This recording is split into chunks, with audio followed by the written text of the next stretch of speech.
hi everyone, and welcome to this, the penultimate, no, not the penultimate, that was last week, the finale of the Guildmates of Ravnica. Here we are at the end. I'm more excited for this finale than any other in a strange way, just because Fork and Arabella, it's cool. Before we go around and say hello to all these wonderful faces around the screen, please take a moment to check out our wonderful links. Look, I got another Thanks for the friend. host. The latest thing is our new merch. We'll be doing some poster events soon about that. We'll be doing some 1 week event poster giveaway sale things. But also check out all of our social links, all of our media things over there, all of our sponsor information and websites where you can get 10 to 15% discount using our special codes, which can be found in the panels below the stream. Big shout out to Mage Hand Press and Bird in the Storm Publishing. They are our sponsors and they make this all possible. And also, I'd like to draw a little bit of attention to our latest GoFundMe as well. We're looking to raise some money to improve the production value of our music next season with specific emphasis on the Star Wars stream. I'd like to get some Star Wars-y music for next season. I could use royalty free, but you know, Star Wars, the music makes it sometimes. So that's where I'm at. I'd like to draw some attention to that. Thank you very much. I'll put some links to that in the chat in a minute. Kyle, why don't you introduce everyone? Oh, hi, Kyle. Hi, Scrat. Okay, here we are at the not penultimate. I'd like to think this is the ultimate. This is you'll still crack. Conclusion of a wonderful journey. And let's go around and meet our players for today. So, Derek, can you introduce us to Tavrosh, your character? Absolutely, I would love to. Hi everyone, I am Derek Sword, D-Sword or D-Sword16 on Twitter. I will be playing today Tavrosh. He is a Minotaur Tempest cleric. He is a bit serious with himself, loves to charge in quick, but is undyingly loyal to his friends. Okay. Awesome. Yes, Minotaur love. Good. How am I now, Scrat? Any better? No? Fudge. I'll keep messing with that. Can you tell us, I can't quite pronounce it, so I'll let you do it. Can you tell us about your wonderful Loxodon character today? Hi, I'm Lemmy. My character is... I actually can't really pronounce it myself, but her name is...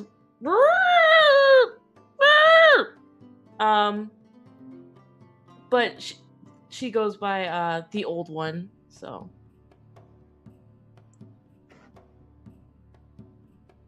Very, very nice. Even unplugging my interface here when it switched to speakers, it was beautiful. It was a beautiful.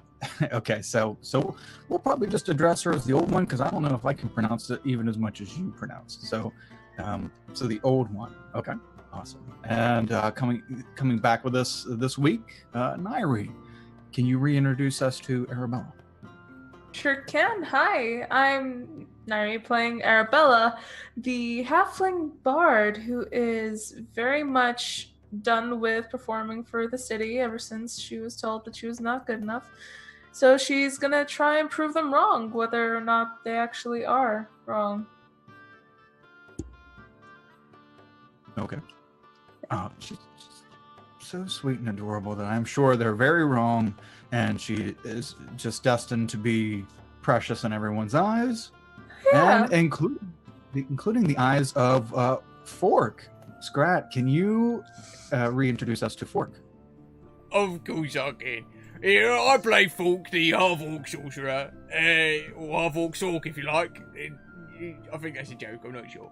Let's see, I've recently been arrested, broken out of jail, with Arabella, and, I'm probably most likely evil, but I'm very sweet about it. And I just can't wait to see what happens, because last time me and Arabella held hands. It was a very tender moment on the way out last time. After, jail changes people, and gaining your freedom again was a very, very life-changing experience. So today, hopefully if my mic holds out, today we are doing something quite different than breaking out of jail. Although it is attached to those threads, those little plot threads that chat was nice enough to help us with last time, being the party had aid in getting out of the prison, which was very nice. So the four of you are returning. You were tasked with going on a hunt. You were to hunt this beast and bring it back to your clan. Grippo is a Viashino, or a lizard folk type gentleman, who was the acting chief of your particular clan, your Ghoul clan, and he had sent the four of you out to capture this beast. And you were supposed to capture the beast, bring it back, and then he was going to have people tame it, and it was going to be this, big, powerful beast that you all would be able to ride into battle and destroy parts of the civilization of Ravnica that they're ruining. They're ruining the planet, and don't worry, we're going to get this beast, and it's really going to put our clan on the map. Well, it turns out that the Crooked Claw clan had gotten to the beast and taken the beast before you got there. A turtle woman by the name of what was her name? I had it. Damn you. Kriegra? I think it was Kriegra. Kriegra. Yeah, there we go. Got it. Kriegra? She was the one with the funny voice, right? Yes. Yes. Yeah. Remember the voice. Yes. Kriegra was a turtle that a few of you met beforehand. But yeah, she had got there with her group and taken it before you got there. So now you are on a sulking walk back to camp. And as you are passing an alleyway in a very desolate part of Ravnica, you hear a psst, hey, over here, hey. And hold on, maybe this is too loud. Okay. And Fork, you look over into the alleyway, and you see a small goblin walking in a three-piece suit, walking out of the alleyway, looking at you. He's like, hey, over here. Would I recognize this chap from prison? Yes, you recognize him from, in and outside of the prison. Come on, the whole lot of you, come on over. Come here. Look, it's that bloke from prison. Let's go and say hello. We're like, that makes us friends, right? We're all broke out together. I mean... Yeah, sure. Yeah. Tevrish, old one. And over this way. It's good fun. I'll get your name right eventually. Okay. Four of you walk over, and the goblin, and a very, very well dressed goblin, further comes out of the alleyway, the shadows of the alleyway, and as he comes out, you can see that there are two rather large spiritual creatures looming behind him as he walks. And as he peeks out of the alleyway and comes within about 5 feet of the group of you, you hear the sound of rustling from the rooftops above you. And you look up on the roofs of the buildings that are right in front of you, and you see these leathery gargoyle-looking creatures slowly crawling over the roof, on top of the roof. And there's about a dozen of them, 6 on each building to the sides of this alleyway. And they just sit there and they just kind of peer down. They don't have eyes. They have kind of like a motorcycle helmet-shaped head. No eyes, but just a solid bulbous head. And they just kind of look down like they're overseeing this. And the goblin rolls up his cuffs. And he's walking over to the four of you. Wow, Mr. Half-Orc, I see you've gotten some bigger friends since I last saw you. Yes. We are, what's the word? Not game hunting, that makes it sound like we're going to eat something. We're trapping, I suppose? Would you call it trapping? Trophy hunting. What does trophy hunting sound like? We're gonna like snap something off of it or something? I thought we wanted to tame it and kill everyone with it or something. Creature acquiring. Creature acquiring. It doesn't exactly roll off the tongue, but that's what we're doing. Why? Domesticating. I Ooh, like I like that one. Yeah, so he looks over at the Minotaur and the Loxodon. Oh, yeah. Very nice big friends. That's good. That's good. Well, you see, Mr. Fork and Miss Arabella, it's time to pay up that debt. Remember when I helped bust you out of jail? Remember that? Yeah, it's hard to forget that. Yeah. It wasn't was too long ago. quite helpful, but we did also cause you a bit of a distraction. It wasn't a one-way street, was it? I've set many guards on fire. Oh, no. I just, what I mean to tell you is I was already out. I was, I come and go as I please. I'm a regular, I got a bed in there. So, I just go in to meet the people, get some gossip. That wasn't me that was climbing out. No, I wouldn't soil my pretty manicure like that. So, what I'm trying to say is it's time for me to collect. And looking at the lot of you, looks like you have the hands. And he looks at the old one or whatever those are. You have the ability to get things done that I need done. And normally I kind of might judge the Gruul ways a bit harsh, but there is a certain beauty in what y'all do. And I've seen some of that beauty. Some bloodshed, some fires, some just ransacking. It's pretty neat stuff. I admire what you do. So I need you to do a little bit of a couple of those things for me. What's your schedule look like for the day, Mr. Fork? Well, let's see. From now until 11, hunting creature. 11 till 1, creature acquiring. 1 until 1:30 lunch.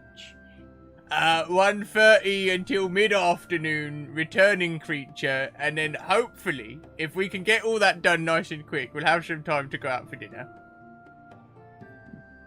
Sounds like a wonderful schedule. Okay, we're going to clear all that, right? Okay, it's 10 a.m. right now, so we're going to fit everything you need to do starting right now, and then you can do all that other bullshit after you're done. How's that sound? And then we're clear then. We're good. Your clan and myself, our arrangement will be complete. How does that sound?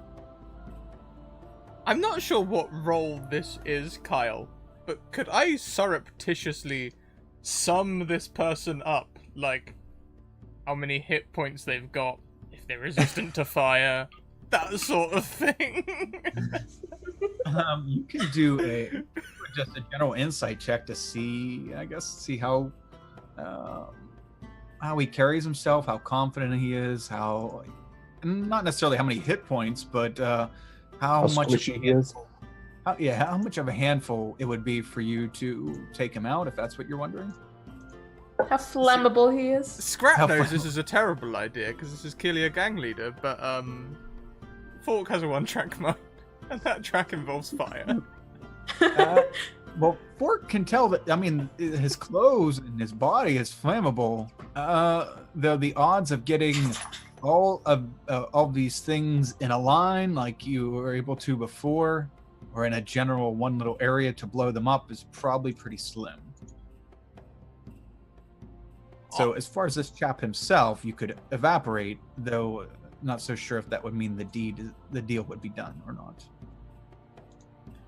I get the impression. Go on. I'd like to, step forward, like push everybody aside, step forward, like, and like tower over this little creature, and kind of squat down, put my face into his, and be like, I don't owe you anything. Kind of like a intimidation. Sure. Okay, so go ahead and make an intimidation check. As you are towering over him. Yes.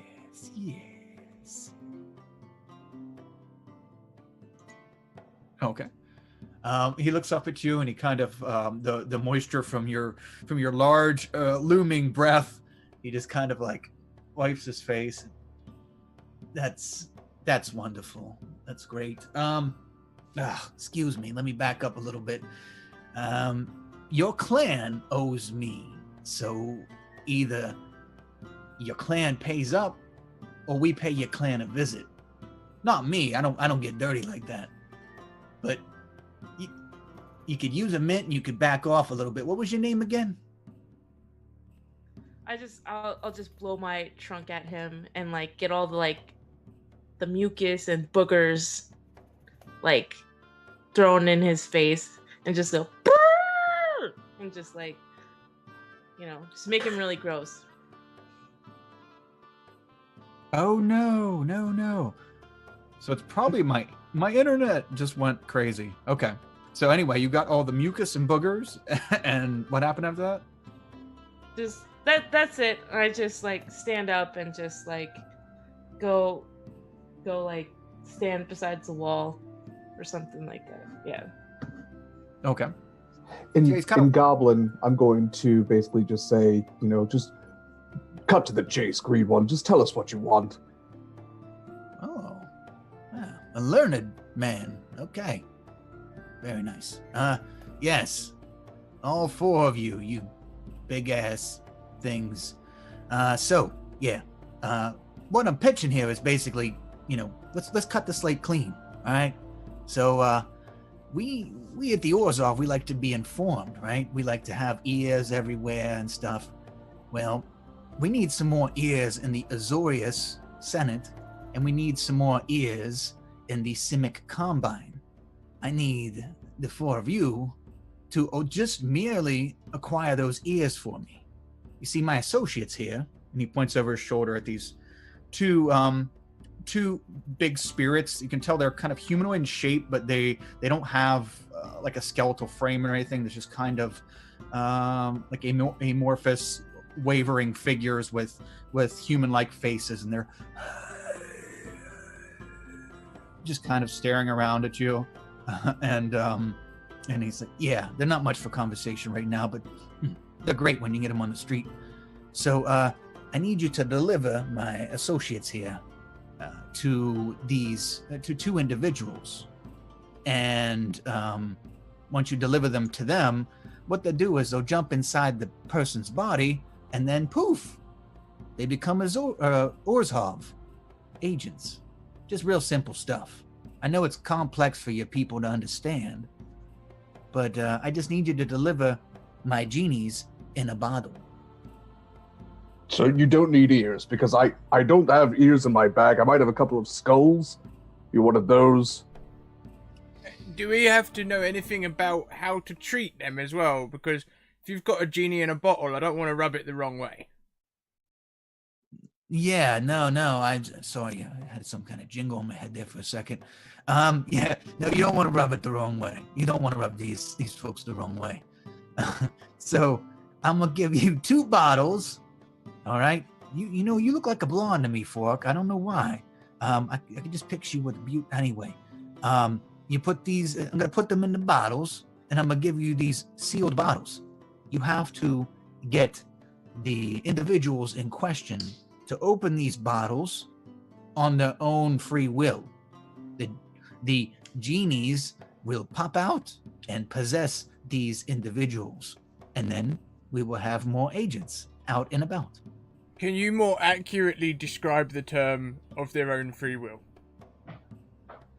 You must hand them the bottle, and they must open it up on their own free will. Oh, I can't put my hands over their hands and be like, open it! That wouldn't work. Yeah, that wouldn't work. They gotta want to open it. Oh, oh no, look at that fire under you. Look, there's water in this bottle. Yeah, that won't work either. No. But Fork, don't worry. I have something. I better leave this to someone else. Well, listen, the expertise are needed here because I can't have any witnesses. There can't be any witnesses to what's going to go down. So, once you convince them to open the bottle and they become possessed, I need you to burn the whole place down. Just level it. Yeah, see, I see that fucking beautiful smirk on your face. You know what I'm talking about. I can do that bit. I'll be honest, a minute ago I was wondering how flammable you were, but now you're offering me to burn things down. I feel much better about this whole thing. Well, you know, I get that whole burning me thing. I get that a lot. So, yeah, you know, I expect that. That's cool. All right. I'm not likable to everyone, just most people. I get it. Oh, it's not a matter of likable, it's just a matter of flammability. You see, you're wearing a suit, and that's very flammable. It's very tempting to set it on fire. I have to restrain myself. Leather much less burnable, by the way. I think there's a tailor somewhere, though I would like to know who made your suit. Or no reason. We'll talk about it over quiche later on. How about that? Quiche is something you set on fire. It's cool. You got it. Oh, okay. You're good. So he looks at the four of you. So, simple plan. You take the ghosties in the bottles. You make the marks, open them, and then you burn the place down. No witnesses. Simple plan. All the small things. Yep. Sure. Yeah. Good. Okay. I need a shake on it. Who's shaking my hand? Sure, why not? Two hands. Damn it. All right. Ugh. Oh, that's a thick one. Wow, that is impressive. Isn't it just? That's Goblin shakes your hand. Oh, that's so gross.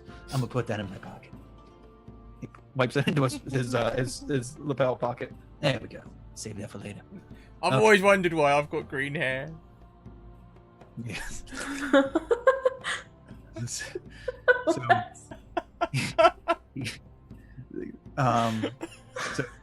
Bickle the Goblin flips open the lids to two bottles. They look almost ceramic bottles with hinged lids, and he turns around and holds them both out to out by the ghosts, and he mumbles a few words, and the ghosts get into a nice streamlined genie in the bottle wiggle into each bottle, and he closes them up. He says, he turns to you. It doesn't matter which one goes where. I just need the deed done. He hands both bottles to you, Fork. Yeah, you slimy bastard. Hold these.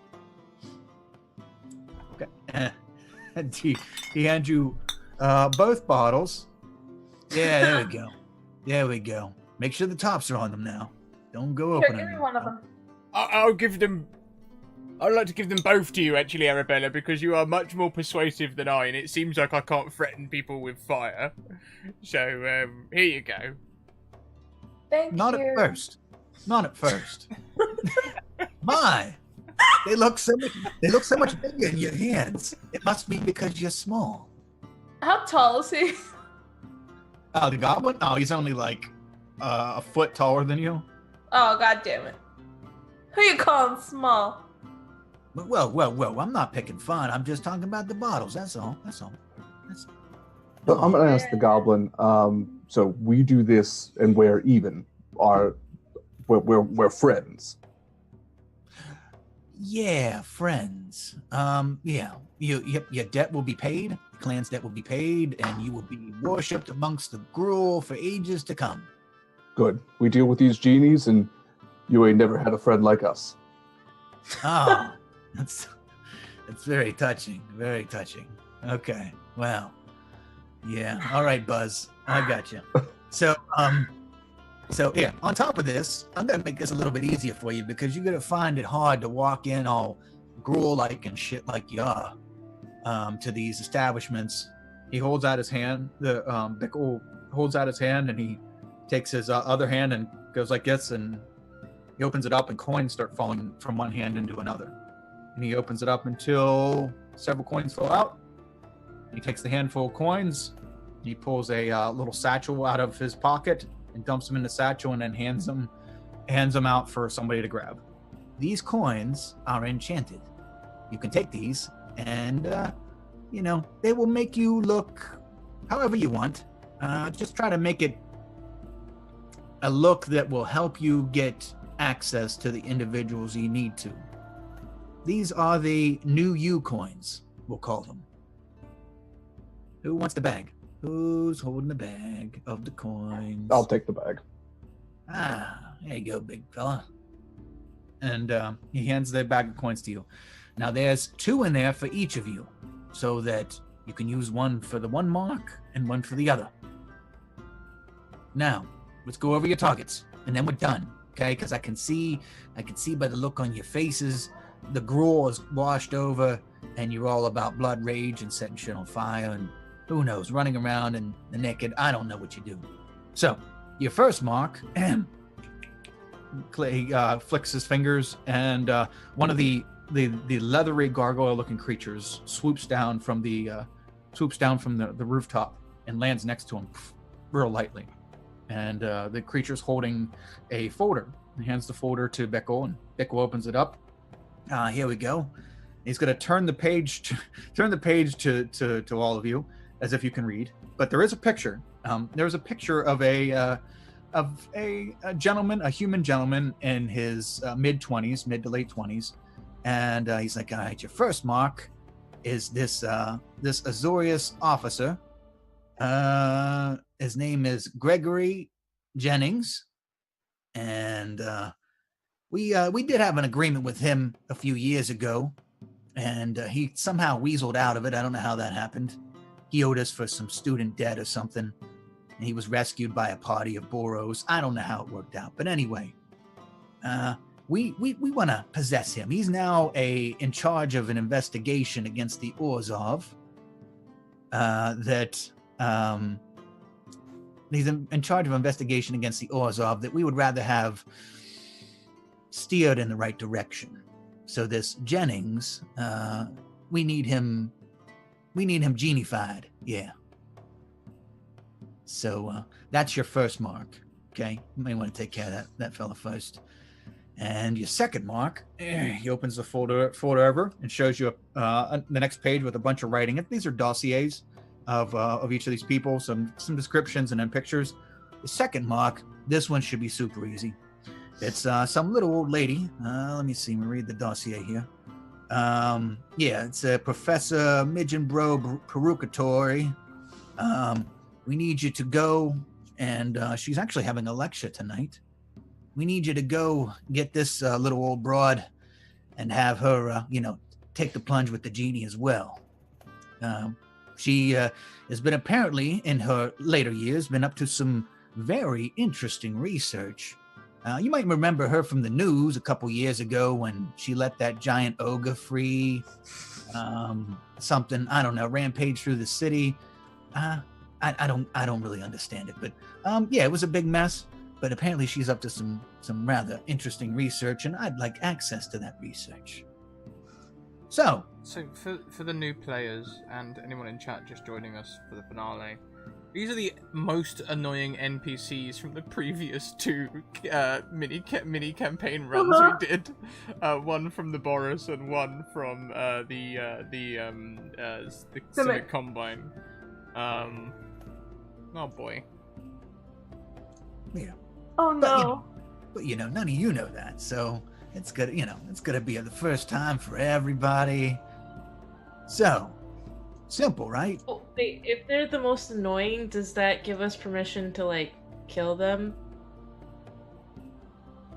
Oh, I'm sorry. Did the big elephants say they wanted to kill? No, don't kill the marks. You can't do that. You got to convince them to open the bottles so that they can be genified and stuff. I think we can do that. We can swing that. Good. I'm sure it's a piece of cake. An investigator, well, he might, I don't know, he's probably really competent. He could probably be careful, He will be at the Azorius Arrestus station on 5th and Market Street. He's in charge of an investigation. Just, somehow make your way in there, get past the cops and all that stuff. The arresters. Piece of cake. And the little old lady, she's probably, she's giving her lecture tonight. So I would go to handle the investigator first. And this evening you can go over and see her. And she's at the 4th and Beaumont Avenue. And piece of cake, right? Is there any questions before I sulk back into the shadows over there and disappear? How long do the coins last for when we change our appearance? Oh, good question. Each coin will last for an hour. It can only change it once. How many coins are in there? 4? 8. 8. Ooh. Ooh. One for each mark. Mm-hmm. So you genify these 2 individuals. You make sure there's no witnesses, and the establishments are set up in flames so that there cannot be an investigation. And we're square. What do you say? I mean, we already shook on it. I'm just trying to be polite here. Yeah, perfect. Okay. Any other It will be questions? done. Yeah. No. Excellent. I think I'm good. We can probably delay our monster gathering plans for a day and still have a nice day together. We must make sure we take a lunch break, though. It's very important to stay full. Yes, and stay hydrated as well. That's important, you know. It's really important, especially when It's you're hot. casting lots of fire spells. Yeah. Especially then. Yeah, takes the moisture out of the air. Don't worry, Fork will take that lunch break. Oh, that's so nice. All right, now get the hell out of here. I'm leaving. I'm going. He waves. The goblin waves and turns around and walks back into the alleyway, and all the little thralls on the roof scamper over the other side and leave. The ghosts are now in the bottles in your possession. Arabella, you have the bottled ghosts. Tavrosh, you have the bag of coins. And what are we doing? Conversation. So we go find these 2 and we give them each a bottle. Convince them to open it. Them.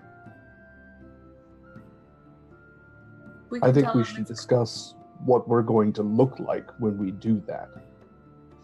So this is a member of the Azorius Center. Are they both members of Azorius?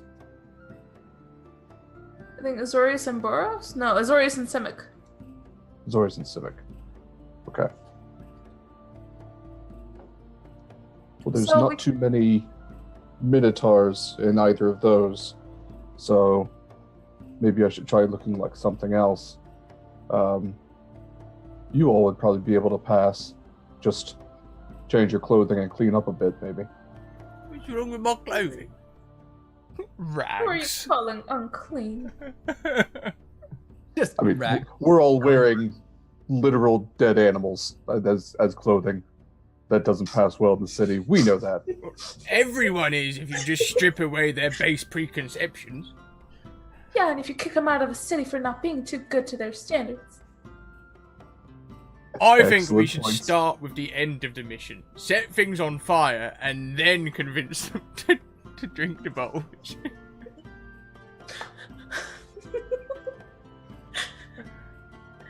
Well, I think we should set the stuff on fire when they're not expecting it. That way it can be a fire surprise. I like that. We could work on disabling any sort of anti-fire stuff they might have put in, like dispel wards.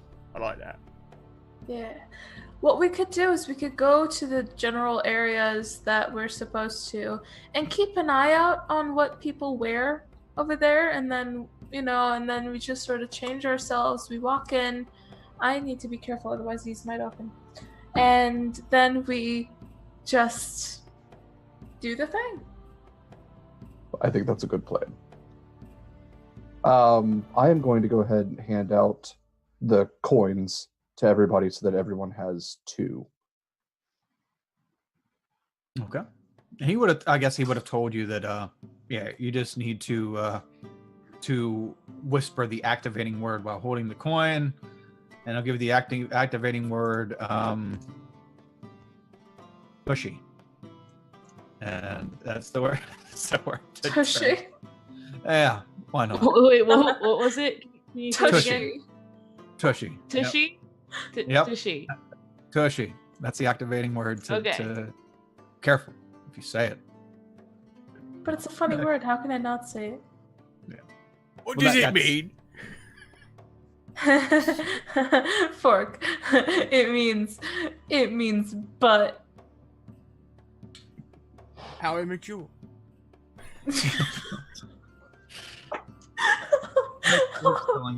Fork's telling you it's immature. I love Fork. No. So yes, okay. So where are we heading? Where would y'all like to head first? Well, we know the exact location of where the investigator is going to be. So I think we should head there first, do him in the order that the goblin gave him. So go to the professor? Or go to the other one? Well, the investigator's out on the streets. The professor, I think, is giving a lecture later, is how I understood it. Oh, yeah. Maybe Okay. the investigator first. Let's go to Jennings, and then, and then once we're done there, we can go to the professor later tonight. And that way we can, since he's out on the streets, we can take a look at what everyone's wearing and follow up on your end. Yeah, good call. And break. Yeah. Okay. So we are heading to the address that she gave you for Jennings. I guess if we Yeah, I have guess we're to. just heading into the city and kind of just keeping an eye out as to what the general consensus is as far as like clothing, demeanor. Okay. Looks like we got a Ravnica is a wonderful melting pot of cultures and subcultures. There's really no normal garb in overall. Certain areas will be more abundant than others, depending. Like if you get over towards district or precinct 4, and you'll see that like a lot of academics. You'll see that kind of attire and stuff like that. As you are heading to the Azorius Arrestor Station, that Bickle told you this Jennings individual would be, where his office is. You'll notice that there are a lot of Azorius Boros in the area, which is another like the militant kind of holy rollers here. And you will see a lot of just common folk, speckled throughout everything, non-guild affiliated folk. And a lot of the clothing of people here, a lot of it is like Slavic kind of. It's not an arid desert or anything in this area or anything of the sorts, but just the culture itself, a lot of it grabs references from Slavic areas. But you can make yourselves look like a general population members pretty easily as far as your clothing. Am I noticing any other minotaurs or anything else that's kind of around my size that doesn't look as wild as I do? Go ahead and make a history check, Tavrosh, as you're looking around and kind of remembering things about Ravnica's history and Minotaurs in general. Wow, that's a very nice roll. Nat 20. Yeah, first roll. All right. Third eye opens. And mission's done. So you know that the Azorius, the guild that you're getting ready to head into, you know that there's really not many Minotaurs in that guild. Most of the Minotaurs are in the Boros, are in the Gruul, some in the Gruul, because Minotaurs are more lawful, so they tend, a lot of them tend to stay out of the Gruul because they are lawful in their ways. And the Celestian Conclave, which are typically the 3 guilds that you would find Minotaurs in, not as much in the Azorius. But there are some in there.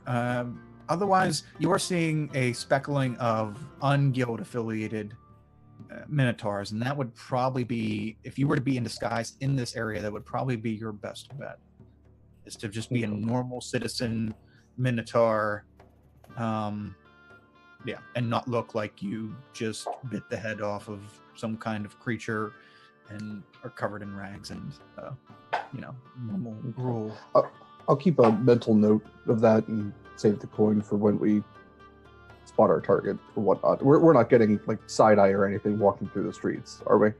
You're starting to. Okay. Yeah, as you're getting deeper into Ravnica, the city is less receptive to the Gruul than most other clans because you stick out so bad and your cause is so chaotic. So you guys haven't drawn any reaction yet, but you do draw a lot of eyes and whispers as you walk through the city. Okay. We should Go ahead. we should probably go into some kind of alleyway and, do the thing. Okay. Yeah, let's do it. Falk gives Arabella a coy smile. We'll go in another alley.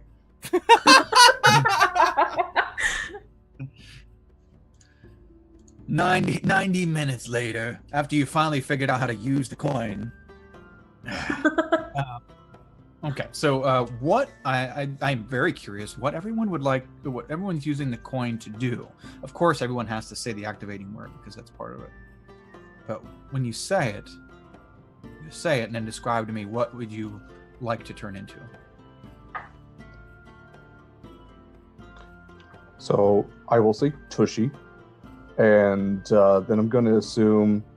So if it kind of looks Slavic, I'm going to stay in at least Minotaur form, probably wipe away the streaks of my victim's blood that I'm sure I'm just absolutely washed in. Just generally clean up, maybe longer robes, almost like a stole, and kind of like the middle class type dress. Just general populace. Okay. Are you going more towards studious garb or like craftsman or merchant? Probably lean towards craftsman, maybe like shorter rolled up sleeves, maybe even like workman's like belt or gauntlet, something like that. Okay. Gotcha. Okay. Lemmy, can you lay it out for me how you would do this?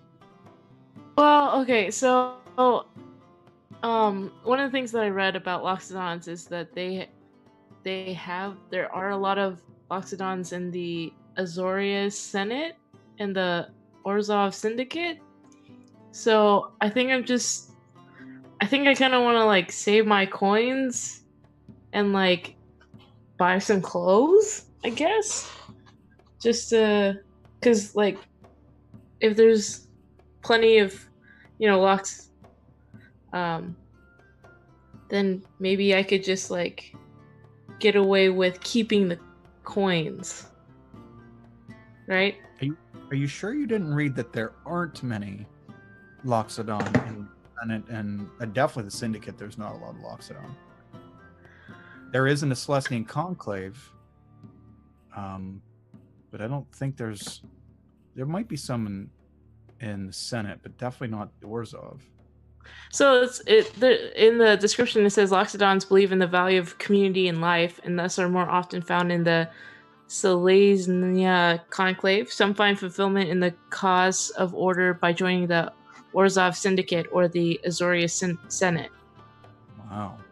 Okay. So you will be okay in the Senate. The Orzhov, that's strange. I've never heard of an Loxodon in the Orzhov. But hey, whatever works. So we'll say that, okay. So you have seen Loxodon before in the Senate. Because it's a very lawful, it is the law, essentially. A very lawful guild. Mm-hmm. So we can say that okay, so you would like to just change your garb to look like what? You want to use, because these coins aren't like gold, they're not currency coins. They're just like little things with an Orzhov symbol on it. Yeah, I think I want to save it. I think I want to like try and find another Loxodon that looks like really Senate-y and like maybe like, like hand over the mouth, take them into an alley and take all their clothes and tie them up type of deal. Sure. Yeah. Okay. Okay. Let's make an opposed athletics check.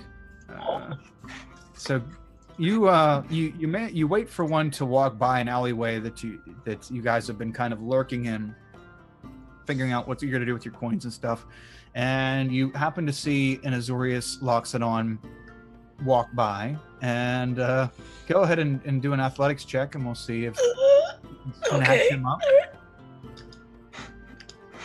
Okay, I'll just do a straight roll.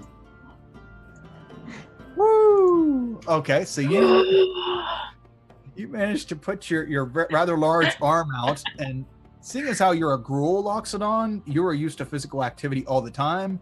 This Loxodon is quite a paper-pushing, lazy Loxodon, very small, and not used to physical confrontation.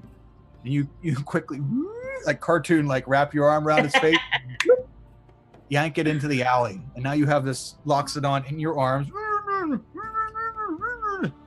And yeah, we'll say, but with that athletics, you managed to knock it out, and you're able to derobe it of sorts. Why is everyone getting naked in alleys? This is Gruul. This is what the Gruul do. Naked alleys are the only alleys that we frequent. That's right. So you knock him out. You take his clothing, and you now look like a Azorius pencil pusher. Yes. Some kind of Azorius clerk. Just like Okay, let's see here. awesome. Okay. So that's how you're rolling in. Very nice. Yeah. Okay, Arabella. Okay, seeing how a lot of the people are dressed, I'm gonna look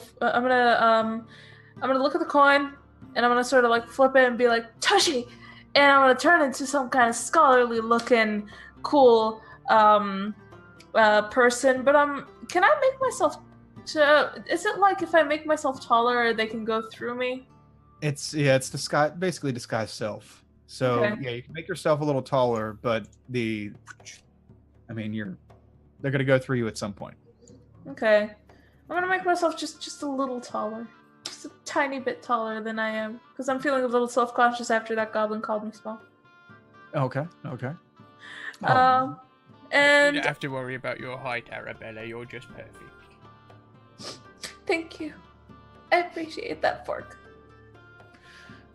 Okay, so what would you like to look like? Kind of like long robes, basically. Very, very scholarly. I'm gonna sort of have my hair up like kind of in a fancy updo, something that people that are sophisticated and city dwellers would make their hair look like, not the cool Gruul way. And I'm gonna sort of just look kind of like. My robes kind of look like the robes of someone who irons them 3 times a day. That kind of clean. And whatever colors the scholars here usually wear, I don't really know if they have a specific color scheme or anything like that. Okay. Well, it all depends. If you were going to be like Tavrosh and be a commoner scholar, then it could be pretty much whatever you want. The Azorius colors are like blue, silver, white. Those are that's their color scheme. And do you want to look like a particular guild or like just a regular person? Not a particular guild, but I don't want to look like a commoner. I want to look a little more important than that, so that I can gain respect from whoever looks at me. Okay, sure. So high class. You're a high class, still halfling? Yes. Okay. Taller halfling. A little taller, yeah. Like, whoop. Okay. Awesome. Okay. So, Fork, can you tell us what you're going to be doing to prep? Fork doesn't change very much. He's a grey-skinned, purple, void-eyed, green-haired orc. And then when he touches the coin and says, Tushy, his he gets a suit like the goblin one, but fork-sized. But it doesn't quite look right because he's only ever seen it on a goblin, so the sort of sizing's a little off.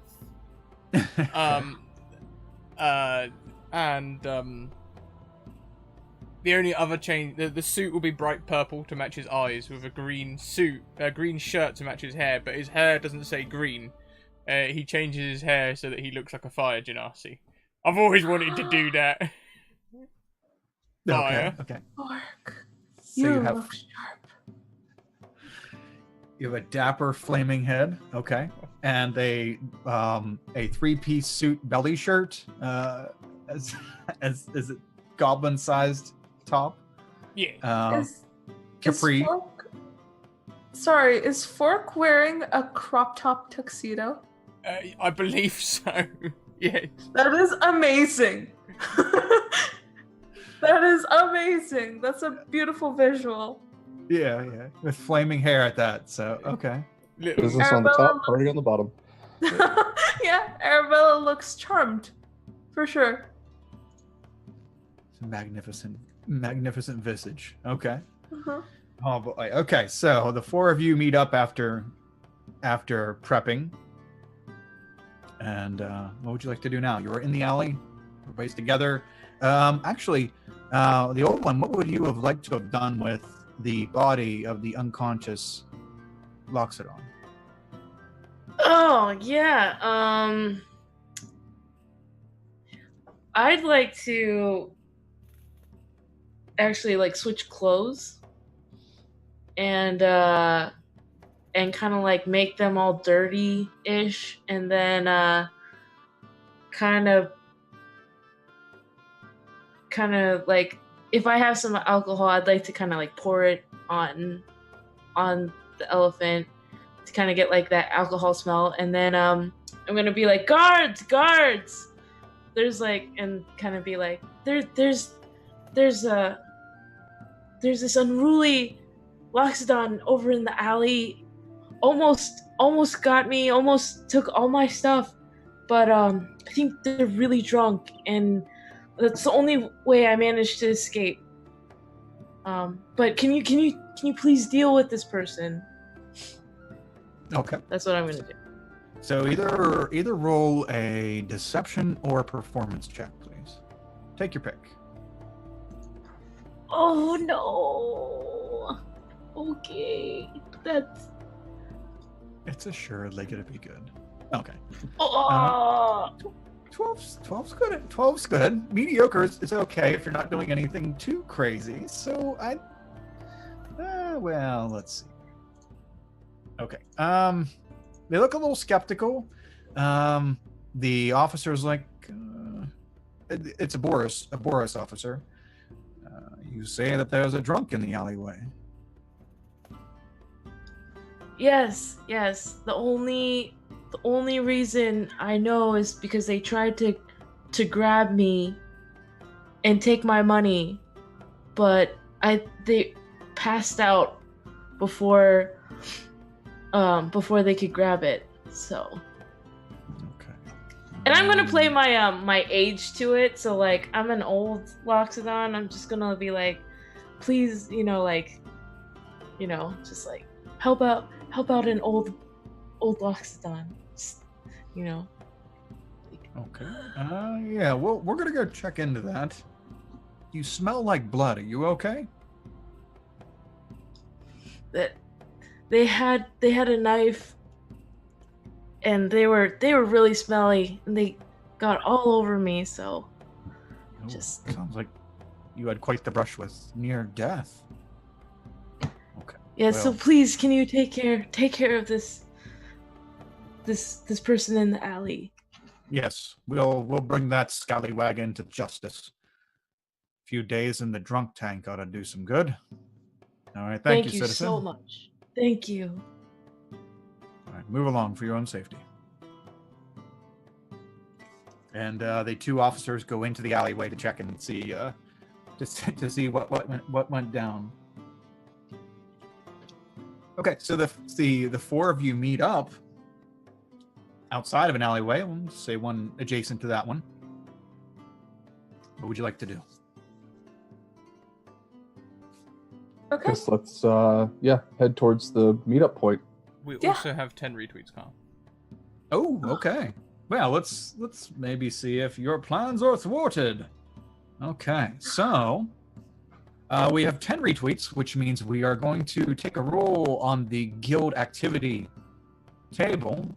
I'm going to roll a d4 to see who is going to make that d20 roll. So 1 Fork, 2 Arabella, 3 Lemmy, and 4 Derek. Okay, Lemmy, can you roll a d20, please, to see what kind of guild activity is going on in the area as you all are formulating a plot to make sure things go down. Okay.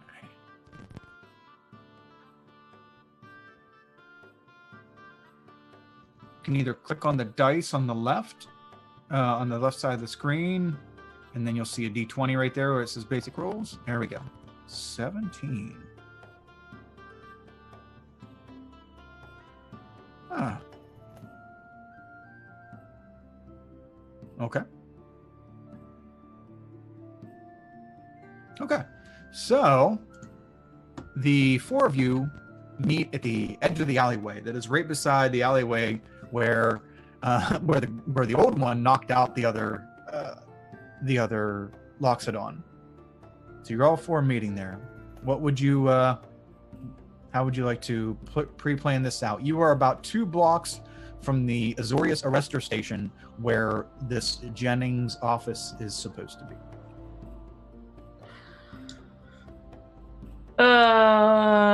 Okay, this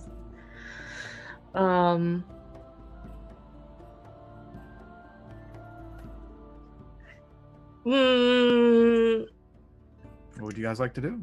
How are we planning this? What's your approach? Well, we can. help me. We can maybe, walk in there and I don't know, be like, hey, we need you to investigate something. Somebody went missing and we found this jar. The Boris are lawmakers, right? Yes. And when there's disasters, they all rush out to help, right? Are you thinking what I'm thinking you're thinking?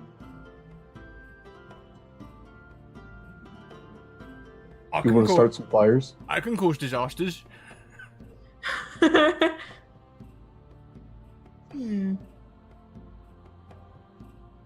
So we just start the fire now and then use that excuse to talk to the Jennings guy.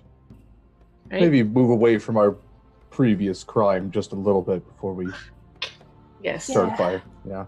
Do any of you have a lit torch or anything like that, or could you have a lit torch? I can cast produced flame.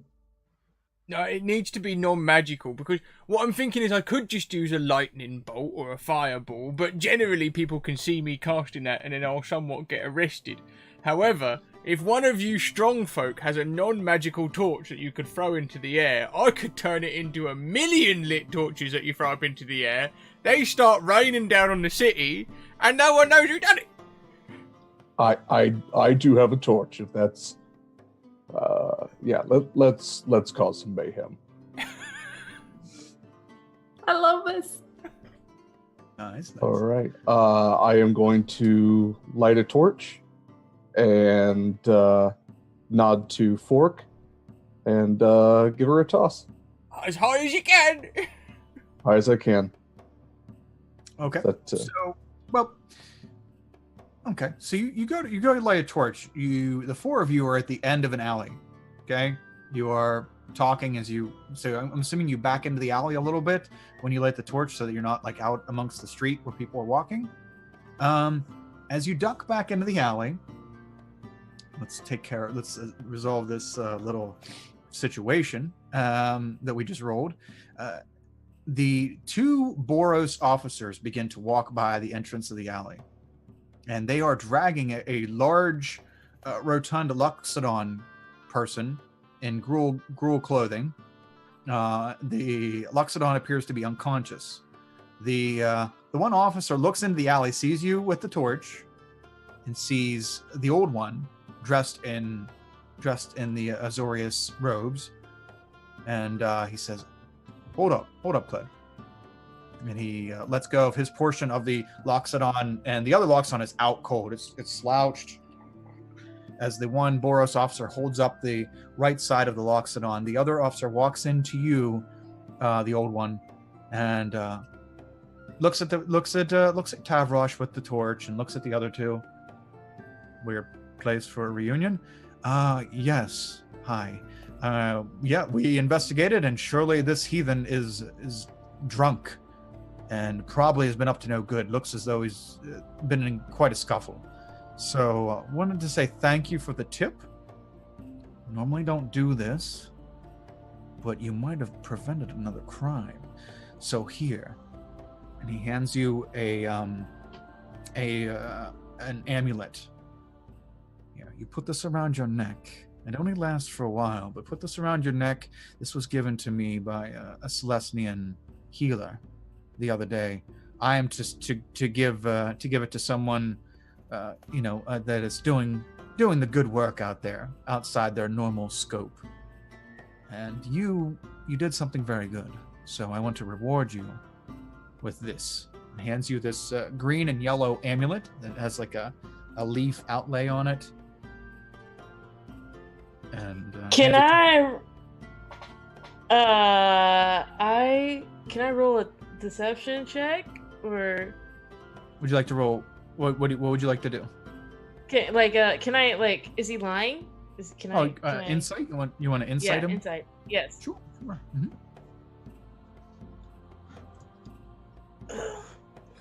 Okay, what is it here? 11. Well, so I have a +6 to my insight, so I got 17. Okay, so that was a straight one. Okay, 17. Yeah. So yeah, he seems very genuine and appreciative of what you did. He thought it seems as though they thought you might have been fucking with them, but now that they know that you were telling the truth, it's good to get this criminal off the streets. Okay, so well, thank you for this generous gift. And I don't put it on, I just hold on to it. And then I say, I don't need a reward. And maybe try and hand it back. Just because I'm a little paranoid about gifts or whatnot, so I just honestly it was, I'm glad that you guys are here and taking this person,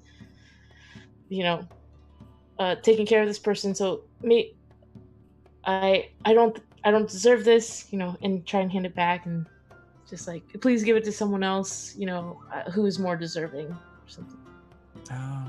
Sure, you or your friends don't want it. It has a temporary aura on it. It's not gonna last. It's not gonna last all that long. It's not gonna last past the day. What did you say it does? It is a blessing aura from a Celestian healer. If she's not going to take it, I will. Sure, I don't understand. So I guess I'll just hold on to it. Well, I don't want to, just I appreciate it. I feel like it is bad for him to not accept the gift, but I'll just take it in my hand and just hold on to it, and then sneak it back to Tarvash after, when he's not looking, when the guard's not looking. Okay. The aura will last for the rest of the day, and yeah, it's not worth nothing, but we appreciate it. We just wanted to say thank you.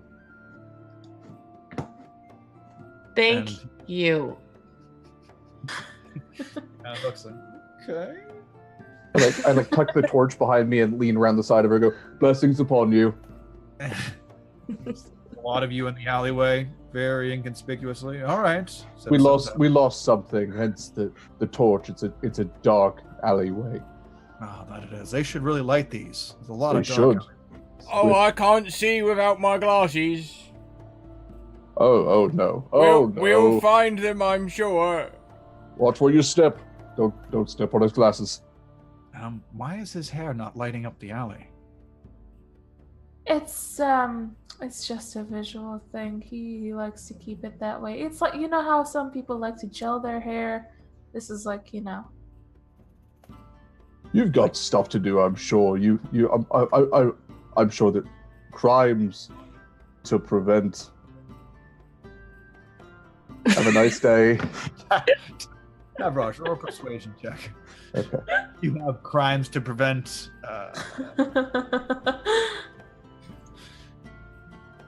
Okay. Yes, we do. We gotta bring this one in. All right, good day to all of you. Good day. He turns and walks away, goes over and grabs the other arm of the Luxodon. Criminal scum, come on. And they start continuing to drag the Luxodon through the street and off into Boros jail. Not Azorius, not the Azorius station like you're going to, but the other lawful, or the other law-bringing guild. Okay, so you have your torch in hand. Old one, you have an amulet, a green and yellow amulet. And now what are we doing? All right. Set fire to a place. Go to the investigative place. Talk. Set fire to the investigative place. Leave. Right. Good plan. Okay. So you're throwing the torch up in the air? Yeah, I'll use the tinderbox that I have to light the torch, and yeah, I will throw it as high as I can. Oh, okay. And I will cast Conjure Barrage on it as it soars into the air. Okay. Awesome. So you throw it up, and how many? Does it say how many? Or just a cone of them? Yeah, a 60-foot cone. Okay. Which will go into the air, and then if we can bend the rules a little bit so it rains like a sprinkler, that'd be very much appreciated. Sure. Yeah. Why not? Okay. So we'll say he threw it up at a very nice angle that it just has an arc to it. So when you conjure all the rest of them, it doesn't quite blot out the sun, but it does make a very nice rain of torches upon the building tops in the next to the alleyway. And after a few moments, you'll notice that there is some yelling from people in the street adjacent to yours. Somebody, fire! Fire! It seems as though some of the buildings were stone and haven't caught fire, but there's other ones that had quite a bit of wood on them. And, it tends to spread. So a few buildings in the street next to you are on fire at the moment. You can see the smoke rolling over the top of the building line above you. What would you like to do? Or anything right now, or are you just standing by? Let's leave the alley quickly and make our way towards the investigators, the station. Oh. Okay. So we'll say that's 2 blocks down in the opposite direction. As you exit the alleyway and begin going to the arrestor station, you are noticing sporadic doses of Azorius beat cops, I guess we'll call them, just regular patrolmen running past you and heading towards the fire. Probably a total of 8 or 9 of them coming from the direction of the arrestor station and down towards the fire. You also see a wagon with a large tank of water and 2 goblins riding on it, one driving, and it's being pulled by 2 what would look to be like some kind of elementally charged pigs, and the other goblin is sitting with a fireman's helmet on top of his head, riding on top of the tank. And there's a giant Izzet Guild symbol on the side of the tank, as the Izzet Guild Fire Brigade is on their way to the fire. And the goblin on top's making his own, they don't have a siren. He's just woo, woo, woo, as they're rolling down the street. They're too cheap for the siren thing. So Fantastic. So they're bebopping along past you. Nobody's paying you any mind, and you make it to the arrestor station on the corner of the street. You look in, there's double doors that are held open that lead into the arrestor station. This is essentially walking into a police station, a regular police station. Anything before you go inside? The fire is, you look over your shoulder, the fire is still rolling as there is much smoke coming out. I think- Arabella, you had a plan about saying that someone committed a crime. I think that's good, and I think that since you are dressed the fanciest, that maybe you should be the one to report it. Okay. I also have the bottle, so I think I have an idea as to what I can do with it. Okay. Okay. So Ready the to go? four of you walk into the arrestor station, and you're immediately to the right. You see a very large desk that there is a Loxodon female sitting at the desk, and there are several benches to the left with about four or five people. There is a human with their daughter, and seems to be two people that got beat up in a fight, or they fought each other or something. Two, we'll say they were gnomes that their faces are all busted up. And then there is a centaur woman standing over in the corner. Looks very uncomfortable. Obviously can't sit. Just looks very uncomfortable and impatient, and just keeps looking up at the desk, the secretary desk, like she's waiting for her name to get called or something. And you all walk in. The secretary leans forward and looks at the old one. Looks at all of you. How may I help you? Hi. We're looking for someone that can help us. We may have a bit of a problem. She looks over at the old one again. Is this true? What business do you all have here? She looks like she really doesn't want to address anybody but the person who's dressed in Azorius robes. What's the problem?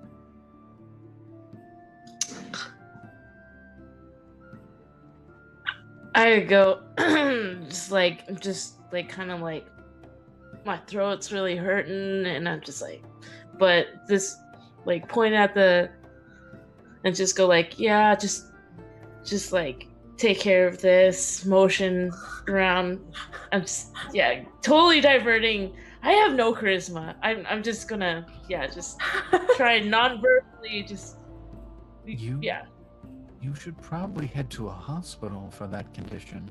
If it gets up in your snout, it's the dickens sticking out. Like I'm going there afterwards. Just like this needs to be taken care of. Kind of motioning. You must be in clerical. You're very socially awkward. Okay, that's fine. I'll deal with the commoners. So, madam, how can I help you? Looks down at you, Arabella. Well, not to take up a lot of your time, is there someone here who can actually help us with a case of sorts? We have something to report, but I don't want to take too much of your time here, so you can attend to others. Sure. Depends on the crime. We have different officers and investigators for different types of crime. What is the crime that has been committed to the group of you? Well, you see, there was something that belonged to us that was taken, and we don't know anything about the whole situation because when we got there it was missing, except there was something there that we found that I would really much rather disclose only to the investigator. And I think that we might need someone who can figure this mystery out with us. Oh, sure. So, missing items and acquisitions. That is Officer McGowan. We'll cover that, and yes, I can go see if I can fetch him. Well, actually, my friend said that last time she came here for some service, she said that she was under some investigator named Jennings. Could we meet with him? I feel like a personal recommendation would be a lot better. Persuasion check, please. Yeah, sure. She's kind of looking at you like, I'm back. Wow, that is very odd. He is in charge of criminal organization investigations. I don't know what your friend's into, but if it's a recommendation and you have contacts that have dealt with him, I'll see if he'll take you. How about that? Sure. If it'll coax him, tell him that this might be a really big crime. Okay, so this is connected with a criminal organization? I think so, but I didn't want to disclose too much about it. Didn't want to cause panic. Okay. Yeah, I won't say a word except for to him. Okay, I will be back momentarily. Have a seat in the waiting room, please. Thank you very much.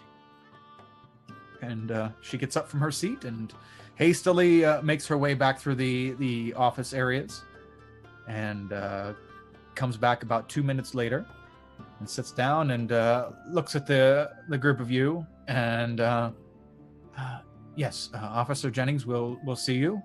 And as soon as she says that, the centaur in the corners is like, come on, I've been waiting here for 3 hours. This is ridiculous. I'm sorry, ma'am. I'm sorry. We're doing the best we can. They have a lot of people down addressing the fire down the street. I'm sorry. Okay, we will get to you as soon as we can. And the Loxodon waves you over and past the secretary's desk and points at you. Second cubicle on the left. You might all fit, or you might not. Thank you very much. You're welcome. Might be go ahead. Squeeze. Yeah, so you're walking in like a bullpit, like a. They don't have individually nice segmented offices. This is just different partitioned cubicles, and you walk up and you pass a few cubicles on the left. I'm sorry, two cubicles on the left and 2 on the right. And there's Jennings on the left, a mid to middle mid-20s gentleman with a nice goatee and a warm smile, and he looks at the lot of you. Hi, come. I would offer you all a seat, but I don't think you can all fit. So what can I do for you? I have 2 seats, 2 people. How about the smaller people sit? I walk up and I take a seat. Flaming hair man, would you like a seat at the table? I would love a seat, thank you. You don't mind, do you? And Deborah, I will get your name right eventually, I will.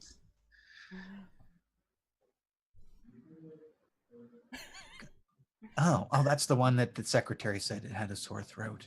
I'm very sorry. If you 2 could stand, I appreciate it. I don't have, they don't really give us a whole lot here to work with. I know it looks. I'm sorry about that. Yeah, it's kind of loud in here, but it appears that half of these cubicles are empty. The officers that are probably normally there or somewhere else dealing with something else. Mm-hmm. How can I help all of you? Well, you see, like we said to the lovely person up front, we seem to be in the middle of a mystery of sorts. Something of ours has been taken, and in place of it, this strange jar bottle thing has been left behind. And I'm really wondering what kind of people would do this. And when I told my friend about it, my friend who, told me to come here in the first place, she said it might be connected to some crime gang activity. I gotta make a persuasion check with advantage. Crime gang activity. Oh, it's a very convincing face, too. Oh. Thank you for the advantage. Yes. Oh. Wow, crime gang activity, huh? Wow. So this could be a big score. Yeah. Wow. Okay. Yeah, that's right up my alley. I'm into crime gang activities. I'm really working at busting down the gangs of crime doing things. Yeah, super. I'm pretty good at it too. I'm good at stuff. So, Yeah, you okay. really look like it. Yeah, I've been studying a lot. I had a really good internship, kind of. So, and I do okay. So, let me see the bottle. Yeah, there's actually some kind of smell coming off of it. Could you check and see? I haven't looked inside, but it seems like there might be something interesting in there. And I hand the bottle over. Oh, okay. He grabs the bottle with two hands. Oh, yeah, that smells like blood and death. I'm gonna set it over here. Really? There was something somebody else. sloshing. I have a horrible gag reflex. I'll vomit everywhere if I try to smell a stinky smell like that. I don't do stinky smells. I heard tell, or I overheard some person say, in this crime gang activity, that it was a potion that would enable you to see where everyone in the gangs are at any time. Oh, you're right. They did say that. I heard that too. That's Definitely just heard what that. I heard. Those are rare. Okay, Fork, go ahead and make a persuasion check with disadvantage or deception. Take your pick.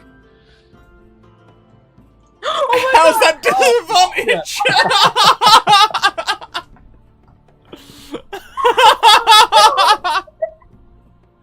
Okay. Oh, Magoo, you've done it again. No way. Okay. Wow, a potion that lets me see all of the criminal crime places. I think it probably smells like blood because I think it's something to do with a ritual. But you could probably make captain, I reckon. Solve all the crimes. All of the crimes. His Right. eyes just light up. Imagine I could just reach out and solve a crime here, solve a crime there. Yeah. We'll get like a shiny badge. Yeah. Almost Wait, certainly what? a pay rise. Fuck it. Yeah. He reaches over. Oh, it's gonna stink so bad. Ah! As this ghost, there's like a sucking motion, and his face starts to. As he's, it's like sucking him in, but then it stops, and then this spectral being shits out of the bottle, and like splats into his face, like ectoplasm splats into his face and starts to like pull and run into his mouth, and he's like, "Oh no, it smells so bad!" Oh! As it runs into his mouth, and he falls out of his chair. Sounds like he's almost drowning as he's twitching on the floor, and you hear someone stand up in the cubicle next to you. They can't quite see over the wall, but they start to walk out to the edge of their cubicle, right behind you, Tavrosh. I start coughing at the same time, just like that. Yeah, I'm gonna turn around and just kind of meet whoever's walking out face to face and go, "There's business in here. Mind your own." Sorry, it sounded like somebody was dying very feebly. Everyone's fine. I'll perform the Heimlich, and I'll run up to Ruler and start like trying to get my arms around the Loxodon. Your hands don't even lock. I kind of I'll turn like. back to the investigator. He's a doctor. It's fine. Oh, wow. That is... go ahead and make a performance check with advantage as you are trying to very strangely Heimlich the Loxodon. Would that be me or the old one that makes it? Actually, we'll let both of you do it with advantage, and then we'll just average it.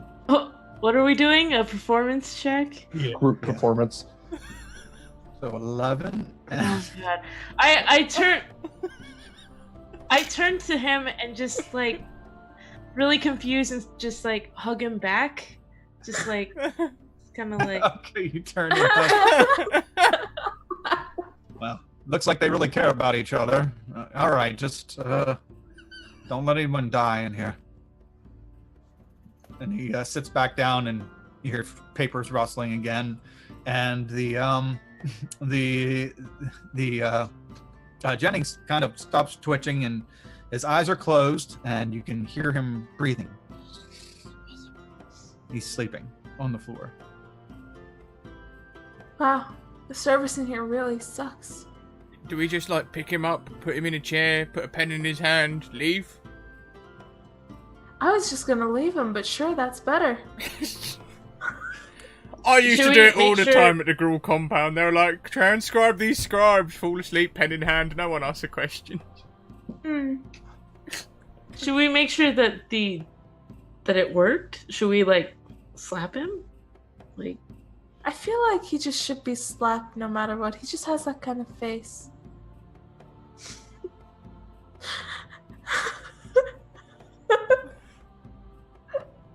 Sorry, we just hate Jennings so much. So bad. This is like If you want to slap him, by all means. I'm afraid that if I slap him, I might kill him. So Okay. Yeah, this is like 5 to 8 years older Jennings than before. Oh wow. Still No Jennings. character development whatsoever. He's working more on student it. depth. Yeah, I'm gonna walk up to him. I'm just gonna look at his face.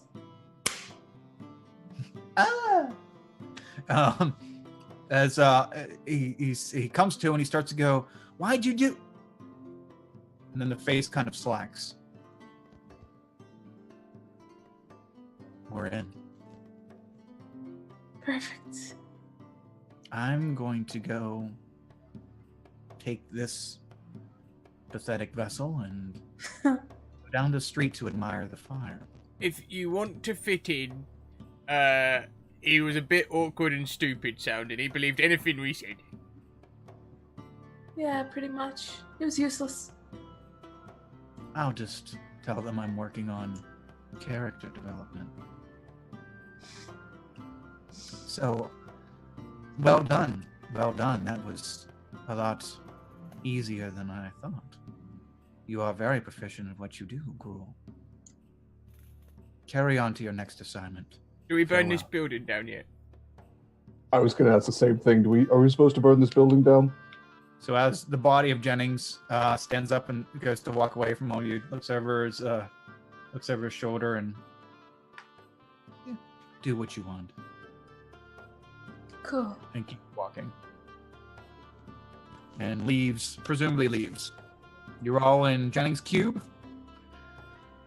He's even got a best investigator ever little post-it on his the inside of his cube. And what would you like to do? I'll take the post-it and just put it in a pocket somewhere. Okay. No longer true. Mm-hmm. Yeah, okay. So what would you like to do? You're all standing there. Nobody's said anything to you yet. Okay. Alright, this place is a lot of papers. Let's just throw a bunch around this cubicle. Then, Fork, you do your thing, and then we leave. Right, so we'll just start a small fire and hope it spreads double quick. Yeah. Totally inconspicuous. I'm going to start walking out, and like probably around halfway there, I just start sneezing like really loudly, like elephant sneezing really loudly. So like it's just like "Hakim! Hakim!" It's kind of like give them a chance to set the fire. Okay. And stuff. Sure. Make another performance check as you are like throwing a very loud distraction out. I did not put. And how do the rest of you? Oh, that's nice. That's good. How do the rest of you want to start the fire? What kind of fire are we doing here? I just produce flame. Okay. Same. Put it on the papers. Oh, we've got another fire starter. Yeah. Hello. I'll toss like a bunch of the paperwork like on the ground, just all over the place. That's it. Right up against the screens. They look flammable. Oh yeah. I'll put like, just line them up real nice along the skirting of the screens, I guess, and just like hope they reach around. Okay. It doesn't take long because everything in this immediate area is flammable. The fire starts to just creep up over the side of this cubicle wall and across Jang's desk and everything. And are you all leaving, or do you want to chill out in the fire? Leaving. Oh, We don't want wanted to to go. make sure. Fork I know takes a Fork- moment, puts a hand on Arabella's shoulder, like, isn't this lovely? Ah, this is the best. Nothing like setting a police station on fire to really brighten the day. Okay, so all set on fire. You head out to the waiting area. The centaur is up at the desk saying, "Can I please see someone? Please, this has been so long. How can you do this to us?" And the Loxodon is like, I tried telling you. I'm so sorry, but we don't have anyone. And a lot of you are walking by. The two gnomes and the mother and daughter are still sitting in the waiting room. You walk outside. When we walk outside, I take the note thingy out again. I rip off everything except for the best, and I just stick the best here. Okay. So That's your I'm just best, Okay. and I just throw the rest of the paper away. That doesn't matter. Okay. Hey, Fork. Oh. Fork. Yeah, Look. yes. It says I'm the best. Oh, you don't need a note to tell you that. Oh. Welcome to the academy. Please take your seats. So after you exit, how would you like to handle this fire? You just gotta let it go. Like, people are gonna start running out soon. Is this You wager. building made of wood or stone? Stone building, but a lot of the things on the inside are wooden. And or paper. We could weaken one of the walls. We could. See if we can get like some sort of domino effect as the police station falls over. Is the door made of wood? Both doors are, yeah, they're iron barred or iron reinforced wooden doors. So hot iron and burning wood.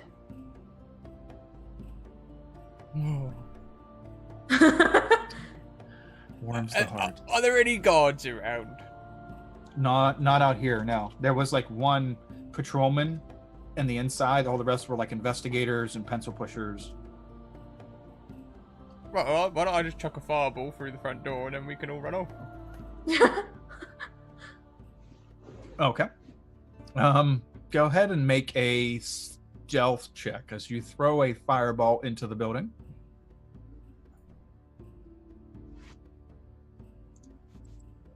Okay. So yeah, you managed to kind of blend in a little bit before you chuck a fireball into the building. Yeah, go ahead and So you throw it inside. So there's the inside's on fire. You throw one in the entrance. Now the entrance/exit's on fire, and probably everybody inside's gonna die. And yeah, Do they scream? I love it when they scream. they're screaming. Hey! You threw a fireball into the lobby with people in it. Yes. Yeah, I'm there gonna is. add that to my next song. Isn't it pretty? Do you hear the fireball crying? It's a beautiful number. Oh. So the Azorius Arrestor Station goes up in flames. Do y'all leave the doors open or do you shut the doors? Interesting thing. If we close the door, we contain the fire. But if we leave it open, it will suck lots of air in, and after a bit, there might be like a secondary fireball that comes flying out of it. It's a great phenomenon. Yeah. It's like fireworks, but in a building. We'll close the door for a little bit, and then when they open it, that will probably happen anyway. So, yeah, we'll close it. Okay. Okay. checking to see if anybody actually ran out. Okay, it seems they all were either blown away by the fireball or consumed by the fire itself. You hear some banging on the door shortly after you close the door. Other than that, yeah, some few screams and it's over. Are you walking away from this, or are you standing by to bask in it? Well, shall we away to this next professor? Let's. We've got a bit of time, haven't we? We could have some lunch. Maybe a nap. That sounds good to me. Sure. Okay, so you go and you have a lunch. You take a nice nap. Those of you who used your coins wear off. Your first coin, and what would you all like to do? I'm guessing you just stop by some random little pub place, tavern with rooms, and you guys got a room. Yeah, plenty of coin. It's cheap in this area. I'm guessing that we're not going to take a full rest here. The full rest would put you over the beginning time of the lecture. So Just a short rest. mechanically, whilst we're resting, I'll be translating 5 sorcery points into 1 level 3 spell slot.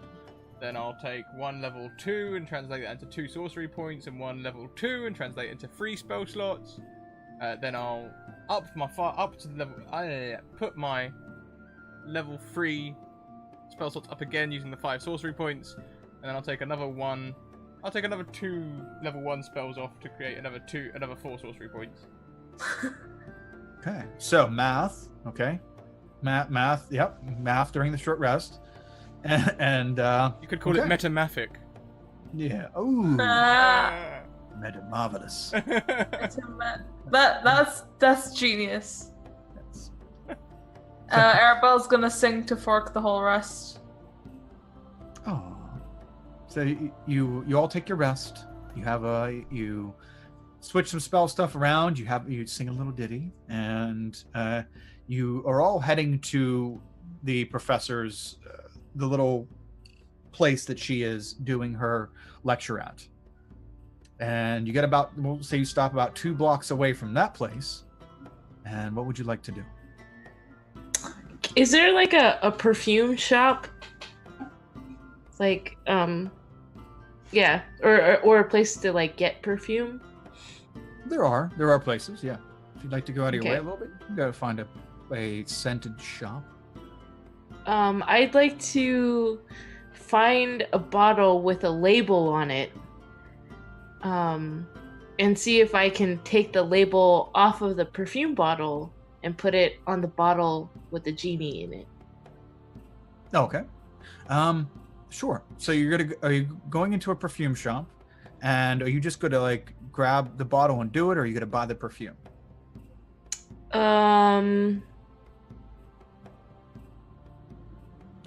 Do I have money? I'll just buy the perfume. It's fine. Okay. So you go in, Loxodoni, and you go in. You find a perfume, scent eau de toi, Loxodon, and you bring it up to the counter, and the let's see here. Let's get it. Okay. The tiefling woman at the counter is. Oh, that's a very nice choice. Sorry, I don't recognize you. Are you from this side of town? I am just, clerical. They keep me in the basement. I don't get out much. They shouldn't keep a lovely creature like you in the basement. That's a shame. Well, yeah, I totally agree with you. Yes. Okay. Well, I enjoy the smell of blood that you're permeating right now, but this scent is also equally as lovely. So, 9 Yes. silver pieces. 9 silver pieces, please. I hand over the 9 silver pieces. Just takes it. Okay. Pleasure doing business with you. If there's anything else, please come back. I will. And just like With your big ass looks. it's just like, yeah, like, got you. And then I walk out. And I guess the smell of blood is pretty bad, so I'll take the perfume and just like dump it on me, and then like try and see if I can get the label off of the bottle. Okay. And onto the other bottle. The other bottle it's like ceramic, and it's like a black ceramic with gold trim. So it doesn't look cheap. So that's good. Working for you. And you try to put it on there. Go to make a sleight of hand check as you very carefully try to get the label off and placed onto the other bottle. It's a little frayed at the corners. It doesn't look natural, but it's on there. It's sticking. Okay. It's like, So would you like someone with fingers to help? No, you got it. Okay.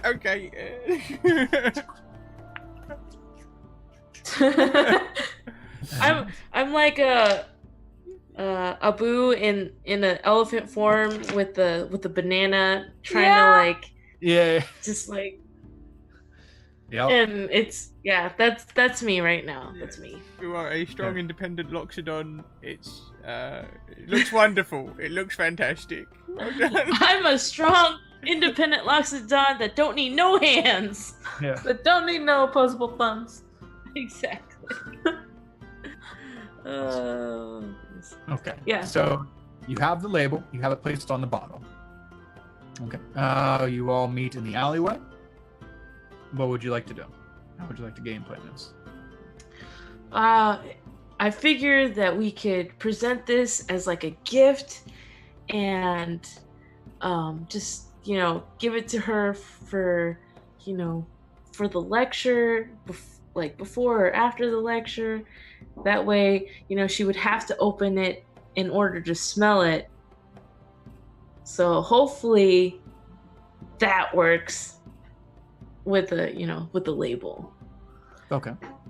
I would say let's do it after the lecture so that she can do the lecture, no one thinks anything suspicious, and once it's done we can catch her and we can present it. That's a good idea, by the way. Very good idea with the perfume. Does that mean we have to sit through the lecture and maybe learn something? Oh no. Oh god. I do. You mean I don't like this. Can't we visit her before the lecture or something? I mean, you know what? We don't really care if she gets suspicious or not. That was in our job description. We can go before the lecture. We can give her some lucky perfume. Sorry, I didn't mean to hesitate, Ruder. It definitely looked like perfume. Who wants to do the talking this time? Definitely you, Arabella. You're really good at talking. It's like you've got a +8 modifier. No. Little old me. Almost like the rest of us are just giant monsters that don't know how to talk to people. No, all of you are beautiful and fantastic. Don't let anybody tell you different. Especially you, Fork. But all of you. Especially you, though. I just love the idea of all these 7 foot plus, just surrounding a little halfling. I'm 3 foot tall. You're all 3 beautiful. feet. And everybody else is like, whoop. I'm 6 foot, so you're exactly half my height. Oh my god, that's adorable. You fit in their armpits. Yes. Okay, so we're just gonna roll up in there. It is. I mean, it's not very far from showtime right now because remember we took a break and grabbed something to eat, took a rest, all that stuff. We swung over to the perfume shop. We did all that, so it's almost showtime anyway. At least at the beginning. But So this is like a lecture for students, right? Yeah. Okay. Yeah. Okay, I'm gonna take out my coin and Tushy, and take on the visage of a red tiefling in kind of the student garb that I see moving around, but I guess a taller tiefling, but the horns are the same, so I can at least accommodate for that going through doorways. Ooh, a tiefling with nice minotaur horns, sure. Oh, that's cool. That's Yeah. fucking cool. That's rad. But like pince nez, or maybe like thick nerd pince nez, like, you know. Okay. I hope those don't exist, but I brought them into this world, so like me. Why not?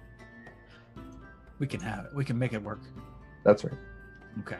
Who else is doing what for preparing? So Tavrosh transforms into a nice large tiefling with very formidable horns. Ooh.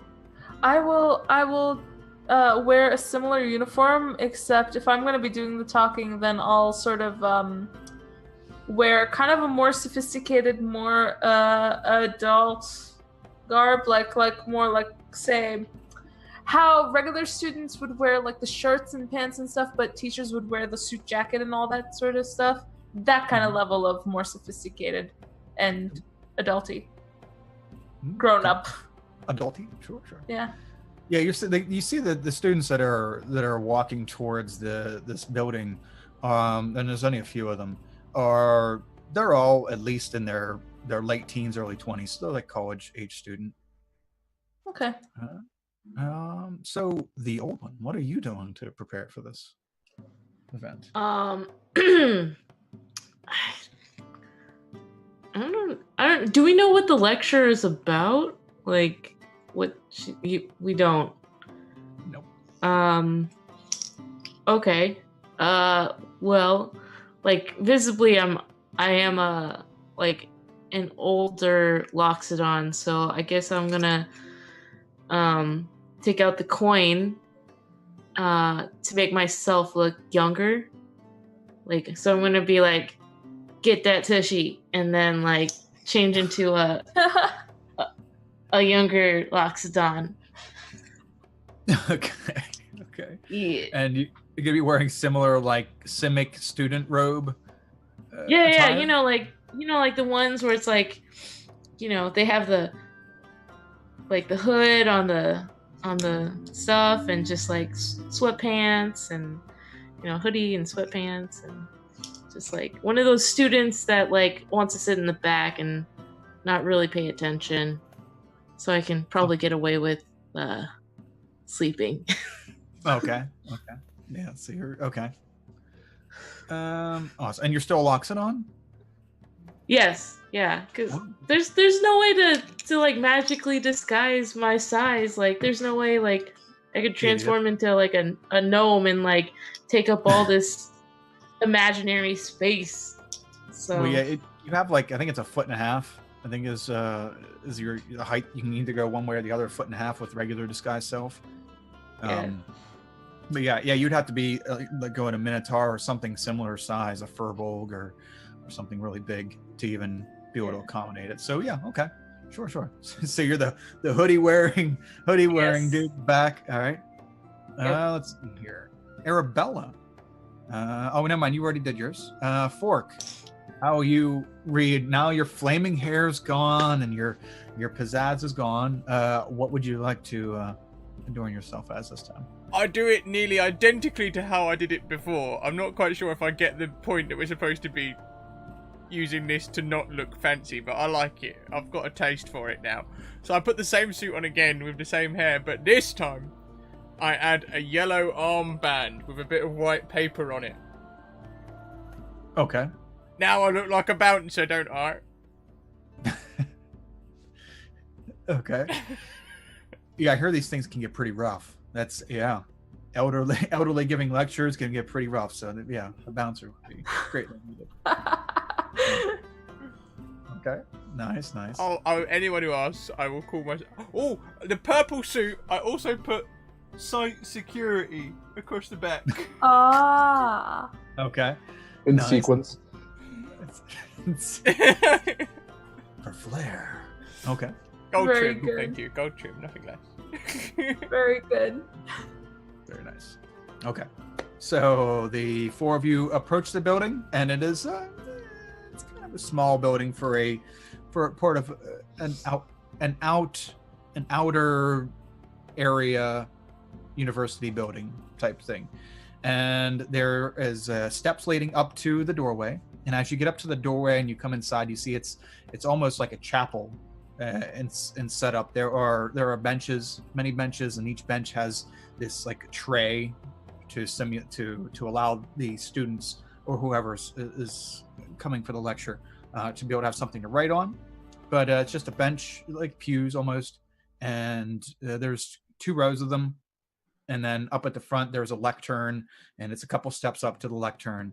And then behind the lectern, on each side of the room, behind it, there's large doors on each side. A set of large doors and a set of large doors, very large doors on each side. And you can see that the lecture has already begun.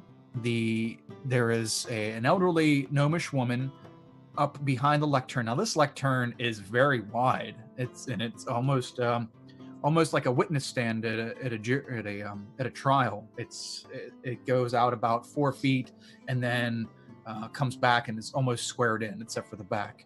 You can just see like her lower torso, from her lower torso up, and she's probably sitting on like a stool or something because she's sitting higher at the lectern, and she's giving in the middle of a riveting speech. And as you walk in, you can read the sign on the little posted sign there. Lecture tonight, the importance of cleanliness in dissection areas. Bound to be a blast. And and you all walk in, and there's about 6 students, like 4 on the right side and 2 on the left, just kind of scattered. We'll say that one of the ones on the left is in the far back, and they're also wearing a sweatshirt, because we can't just have one lurking strange student in the back. It is actually a subculture, and we should have multiple ones. So there is one in the far back. Seems like attendance isn't compulsory for this one. I reckon if they made the part of the grade attendance, they'd get more attendance. That's Scrat speaking through Fork from experience. Literally the only lectures I went to. Heavy mood. So how are all 4 of you arranging yourselves for this? I mean, you're at the beginning of this lecture, and you can hear her say as you walk in the room, "Thank you all for attending our 3-hour lecture on the cleanliness in dissection areas. Everyone take your seats. This is going to be very important." Got an idea, trust me. I always trust you. I'll gesture for the bottle. I hand over the bottle. I'm just gonna go and walk onto stage. Okay. What are the other 3 of you doing as Fork is approaching, passing the pews in the aisle in the middle, and the 3 of you are still standing at the back of the room? What would you like to do? Out of support, I will walk not on stage but nearby, just in case. Case. Giving my favorite Fork, the half-orc Sork, support, if you will. The pork. Nice. Okay. What would you like to cover? I am going to, ready conjure animals just in case we need a distraction. Okay. So if you need a distraction, you are readying that action. Okay. Yeah, otherwise I'm just going to kind of take my seat on the bench and cross my fingers for Fork. Okay. Now, are you readying the action, or are you just getting ready to cast it? Because if you're readying the action and nothing happens, then it kind of wastes the spell slot. But if you're just being ready, and that's what you're going to do. Then... Yeah, just being ready, not actually holding the action just yet. Okay. Gotcha. Just kind of, keep my eye out. Okay. And you're going to have a seat, you said? On the Yes. right or left side, and where? Is there kind of a disparity based on like who's sitting where? Is like There's the left? Four scattered students on the right and then 2 on the left. So I'll take my seat on the right then and just kind of try to blend in. Okay, gotcha. The old one, what would you be doing as Fork is approaching the lecturer? After I hear the thank you for coming for this 3-hour lecture, I want to walk out, but at the same time, let's see. I just take a seat in the very back, behind some of the other students, and I'm like, hey, can I get your notes? And just like kind of be like, just kind of see why people are there, and like, just like, just just little small talk to see, to kind of blend in like a student, I guess. Okay. Are you also going on the right side like Tavrosh did, or are you going on the left? You know what? Let's go. I'll go to the left. Just like, yeah. Are you Just hopping left in the and same- just, yeah, and You just hopping- just like, hey, what I miss? Like, just trying to see how I can pass the time. Okay. Yeah, you hop in the same row with the other person wearing a sweatshirt and kind of, and she's like, I'm trying to sleep. Aren't you? What are you doing? She pulls the strings on her hood tighter so that it closes around her face and it shades her eyes so that nobody can see. She's sitting straight up like this, just kind of looking down. You can't see her eyes, but you can tell she's kind of like rocking back and forth, like she's trying to go to sleep. And you're making conversation with her. And Fork, you are approaching, and the gnomish woman looks at. Sir, you're going to have to take a seat. You can't. Sorry, Professor. Site security. This is an emergency. I've got an emergency announcement. One of the labs has had a breakout of the Flugy virus, and we need everyone to. What's the word? You know, you're a professor. You know, when you insulate yourself, inoculate. We need everyone to inoculate themselves from this deadly virus before it spreads across the compound. I've got the cure right here, Professor. That's wonderful, dearie. I'm sorry. I'm anti-vaccination myself. I tend to develop my own cures. Would you like? I have a lecture on cures for common ailments if you'd like to attend it next Tuesday. This isn't a vaccine. It's an inoculation. Yes, dearie. It's common medicine. I appreciate the offer. You could go around and ask the students if they would like to. Just please do not interrupt the class with your propaganda. I look at Arabella in a panic. This is a site policy, madam. You probably find it in your job description, contract thing. I join him on stage. Floundering. I walk up. I stand next to him. Hi there. Dear, could you have your friend take a seat? I've just started my lecture and I'm getting to the juicy parts. Oh, yes, of course. You see, this is a bit of an important note. As my friend here said, this isn't exactly a vaccine. It's a precaution, and it's something that will actually really help, and it is mandatory. We've actually spread it to most of the very important and very highly respectable professors here first, because they're the most important. It's really probably best if you just, Wait a second. Is the bottle? That bottle's black and gold? It's a beautiful bottle. Oh, it is. It is. Let me take a look. I don't want to touch it yet. I won't steal your bottle. Just let me take a look there. Okay. Very Yeah. fancy. It actually smells quite nice. I hand the bottle over. Okay. Well, she just wants to look at it. She's still like kind of up behind the lectern, and she's kind of looking down at you, because the part of the stage you guys have really access to is like right in front of the lectern. So she just kind of leans over and looks at it, looks down a little bit. I see. Okay. Well, she puts her books down and takes her glasses off and folds them and lays them down. It turns out this is a wonderful turn of events. Students, pay attention.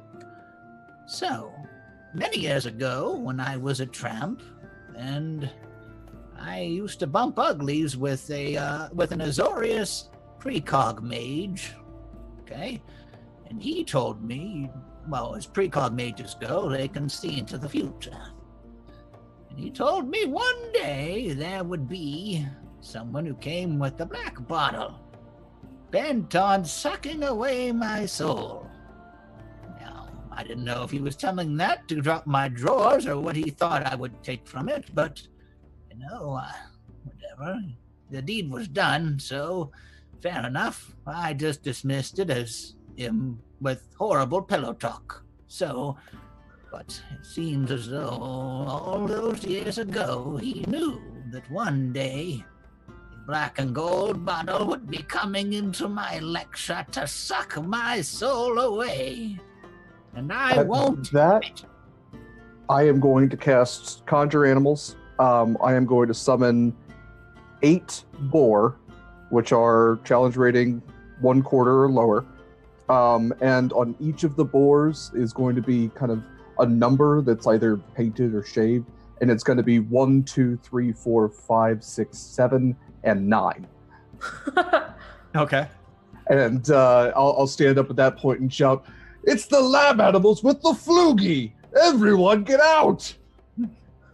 I'll aid this by poison spraying the nearest student. He's got it! Oh no! Okay. Tavrosh, make a performance check. And everyone's focusing on you, Forks. So they unless are you settling it at all, Fork? No. Or are you just casting it? I can make it appear at a distance. I have the distance spell thing. Okay. Yeah, they'll still see you casting it. You won't need the distance because you have, like, they're in range. You just don't have a way of like not letting people see that you're casting acid splash at the student. Anyway, I mean, I could try and performance it because it's only verbal and semantic. I could go like, "He's got it, the poison."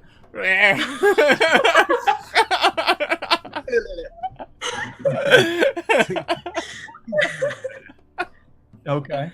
All right. And let me see Tavrosh's. Ooh, nice performance roll. Okay. So these boars start running around, and they did manage to grab some attention as you are casting acid splash, and one of the students' faces, my face, and because you splashed on the side of their face as they're looking over at a boar like that just appeared right next to them. And two of the students begin to run out immediately.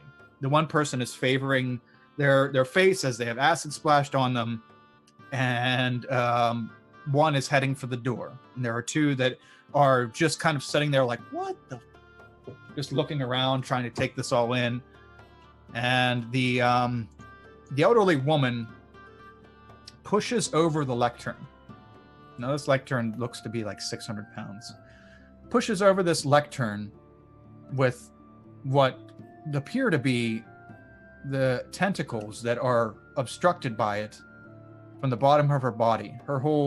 As the lectern pushes over and starts to roll down off the stage, Fork, you look and Arabella, you're right next to her, and you see that her bottom of her body, which was hidden for view, is actually a bunch of octopus tentacles sprouting from her lower torso and down to the ground. And she stands up at full height from the tentacles. She was actually just kind of sitting. And she stands up at full height. And she's like 8.5 feet tall. She's like, I've never been so insulted in all my life. What the hell is this? Take your oogly boogly flu and get out of here before I kill you all. I need you all to roll initiative. Oh boy. This has gone slightly worse than I thought it would. A little bit. She's been waiting for you her entire life. There we go. Okay, what do we have here? I guess so.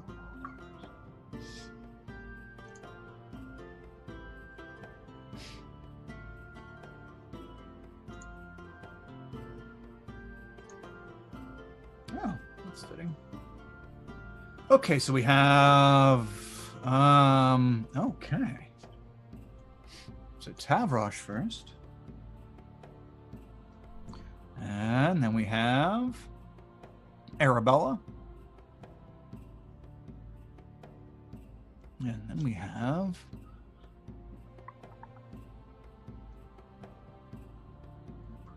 Fork. Thank goodness they rolled badly. And then we have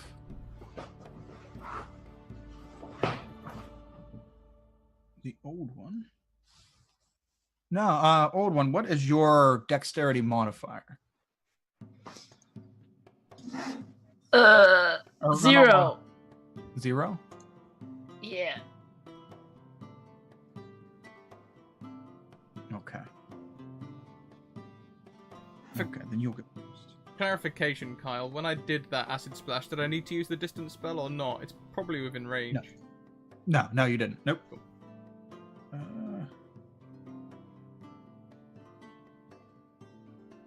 Okay. Okay, so she stands up at her full height, all tentacle-like, and she's like scolding all of you. And okay, Tavrosh, what would you like to do as you now have your animals running about? Yeah, just utter chaos. Fork and I'm sorry, the halfling and your name just slipped my mind. Arabella. You guys are still right next to the gnome woman, right? The tentacular gnome woman. Okay.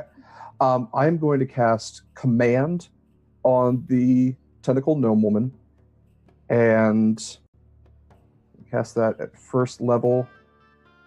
And so she needs to succeed on a wisdom saving throw, I think. Yeah. Okay. And she has advantage on the save if it's a wisdom save. Yeah, gnomes. Spell. So just the higher of these two. So 17. So Yeah, spell save DC is 15. Okay. It's actually higher than 17, but I'll just do straight rolls. Hell with it. Okay, and okay, so she like kind of shakes her head, looks at you, Tavrosh, and she says, "That's not very nice, coming into my home and casting paltry spells on me. Do you know how old I am, young man?" Old as dirt, I bet. Bah! She looks very offended. What else? Anything else you'd like to do? So there's your action. Yeah, I'm seeing if I have anything good for a bonus action. I don't think I do right now. So that's it for me for now. Okay. Go ahead and do the turn of your boars after your turn. You are muted. I'm muted, sorry. I'm going to have the boars, I guess, surround her, kind of just encircle and try to distract some of the tentacles if those are going to be an issue. Okay. But not necessarily attack, just encircle. Okay. So they start going up. they can get mostly around her. It doesn't look like she's just standing on all of them right now. She doesn't look like they're using them as weapons, at least not at the moment. But yeah, okay, so the boars circle around her. And let's see. Okay, who's next? Arabella. You are like right underneath this tall gnome. Okay. I'm obviously visibly upset that other short people are still taller than me. And I don't like that this professor has not listened to what I said so far because it is a bit daunting. So I'm going to cast does she count as a humanoid for charm purposes? Yeah, she's still a humanoid even though she's upgraded. Okay. Then I would like to cast Charm Person on her. If possible, she needs to succeed on a wisdom save. Okay. Please roll low twice, please. I'll do my best. Oh my god. Yeah, we'll do that. 12 is okay. What the fuck? My DC is 16. Nice. So it works. Success. Should have gave her a modifier, but we're good with this. I like it. Go ahead. Okay. After she's charmed, that's my action. Can I use my bonus or free or whatever to just say, the boars are gonna attack you if you don't smell that bottle? Okay. Open it. Wait. You get to do your. What's your charm? What's your spell? It's Charm Person, which is an action. Oh, okay. Yeah. Yeah, and that's what you're using. You're telling her with the charm. The bars are gonna hurt you if you don't smell that bottle. Yeah, if you don't open the bottle and smell it, the boars are gonna eat you. Okay. And what is charm? Let me see what charm. You attempt to charm. Let me just do this for you. You're gonna pop it. As I say, I can there, yeah. pull it out of the compendium if you need. Okay. Does it say the charm creature regards you as friendly, and when the spell ends, creature. Wait. Wouldn't save the advantage. It's our fighting it. If it fails the saving throw, it is charmed by you until the spell ends. I think it won't. If I'm remember correctly, it won't do anything to hurt itself. Is that correct? I think that's charm. They won't hurt themselves or do anything that will lead to their harm. Suggestion has that as a specific condition in it, but charm doesn't say that. Condition charmed. A charmed creature can't attack the charmer or target the charmer with any harmful abilities or magical effects. The charmer has advantage on ability check to interact socially with the creature. So persuasion, I guess, with advantage? Yeah. Yeah, I guess yeah, you can do that. Yeah, Charm Person says that if the spell ends if you or any of your companions do anything harmful to it. Mm-hmm. But otherwise, it regards you as a friendly acquaintance. I was just reading from the SRD the charmed condition description. Oh yeah, absolutely. Okay. So okay, gotcha. So it's not suggestion where you're making her do it. It's something you're now her friend and you were trying to. Yeah. Okay. I just knew that there was some like you can't hurt or you can't make them hurt themselves kind of thing. Okay. So go ahead and make a persuasion check with advantage as you are telling her that the bars. What was about the bars? The boars, like the ones that were summoned, would attack her if she doesn't open the bottle and smell it. Okay. And oh my god. Okay. Wow, that's insane. Thank goodness for the advantage. Yeah. Are you sure they don't? I'm not really scared of them. Let me take a look at this. I'm pretty sure it's gonna suck my soul out. Let me take a look. Hold on. Can I shout something as a free action? Sure. Yeah. Yeah. I'll shout at her. The bottle's not even black anyway. It's off gray. It's all in your mind. Different bottle. I'm pretty sure this is the one from my dream. We're gonna figure this out. Don't you worry. Just stand back. I don't want you to get hurt. Looking down at you, Arabella. I don't want you to get hurt. Please stand back. I step back a little bit. Okay. Pretty sure this is gonna suck my soul out, so we're gonna probably hold on to that for a second, okay? We'll wait till my turn and we'll figure it out, but just saying. Sure. Gonna suck my soul out. But stand back, because I think you're beautiful, and I'm quite fond of you, and I don't want you to get hurt in the ruckus. One of those pigs might poop on you, and that would just break my heart. Oh, well, thank you for your concern. That's sweet. Who's next? Damn it, my notes. Fork, you're up. I would like to ready an action. I will move, waving my arms like "Get back, everyone! Get back!" so that there's no one between me and the professor, except for maybe some boars, which may be sacrificed. I'm sorry, Tavrosh. And I will ready my action so that if she does not drink the potion, I unleash lightning bolt upon her. Okay. Sure, yep. Okay. So you're charging up lightning bolt. And okay. The old one. What are you doing? This is just like seeming really crazy to me. So I'm just gonna sit where I am and just like watch. Okay. The woman next to you is still sleeping, with her hood pulled tight and face down. I'm gonna sit like. I'm just gonna see. I'm gonna mess with the person in front of me and try and like tip them over a little bit. Just like. I'm not even gonna pay attention to what's happening over there. They got it. So I'm just gonna mess with the person in front of me. Okay. Yeah. That person. Stop. I'm trying to... There's pigs up there. Check the shit out. Get off me. Get... They're not, you're still pretty big, so they're not gonna like turn around and accost you. You'll get thumped. not when they have this to watch. Okay. Yeah. Let's see. Okay, so it is the professor's turn. She turns and looks at the whole shit going down. There's pigs everywhere. Diseased pigs and people trying to trap my soul, and this poor sweet child over here, and I just don't understand why this day went so wrong. I just wanted to teach about disinfection. Jeffrey! And she yells, "Jeffrey," very loudly.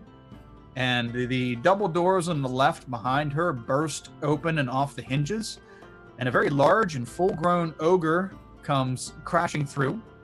An ogre with a couple tentacles sprouting out the side of his abdomen, and a clawed, like a large crab claw on the other side. And he is, he also has like 15 eyes all over his head, and but he's like a slobbering, joyful mess. And he starts running out and over to his professor. And she says, "This is Jeffrey. He is going to protect me because you're all here to suck my soul, except for you, dear." She looks down at Arabella. "Except for you. I know you wouldn't do that to me, but you're hanging with the wrong crowd, and, well, you know, I'm sure your parents have always told you that's bad news. So I'm going to help you and rid you of these ruffians and protect you for the rest of your life, and I will cradle you in my arms, so I will. And we will flee this place." And she says, "Jeffrey, I need you to get that guy over there with the electricity in his hands." And Fork, you may now unleash your lightning bolt if you'd like. If she doesn't drink it, then yep, I will unleash the lightning bolt, and it will probably hit the ogre as well if he's walking towards me. Lovely. Yep. She's holding the bottle in her hand, and she has a feeling that they are duping Arabella into trying to trap her soul. But don't worry, she's gonna rescue Arabella and save her from you all nasty lot. DC 14 Dex save. She does not get advantage on that because she doesn't get advantage on Dex saves, I don't think. No, I think it's only Wisdom, Charisma, and Intelligence for gnomes, right? For gnomish. Sure. Yeah, that sounds right. I'm sure Chad will let me in on that. Let me know if that's right or not. Okay, so 1d20, we're going to say -1 for the ogre. Oh, yeah. Trying the lightning. And +2 for her. Oh, Jesus. Oh, So it hits her. It hits her, and she. I want to reroll go so bad, like right now. She looks at it as it like arcs through the ogre and into her. Ah, that's very unpleasant. Well, it's still 11 damage, so it does hurt her. Ah, And starts now to shock her. The ogre's like, she's no longer charmed anymore. I'm sorry. Yeah. Oh, okay. Good choices. She looks down at you, Arabella. How could you? I'm sorry. I'm just trying to help you, but you didn't listen. I'm sorry. And she takes 3 of her 8 tentacles and she smacks them down on, or tries to smack them down on some of the boars that are surrounding her for 3 attacks. For boar number 1, first attack, does a 13 hit a boar?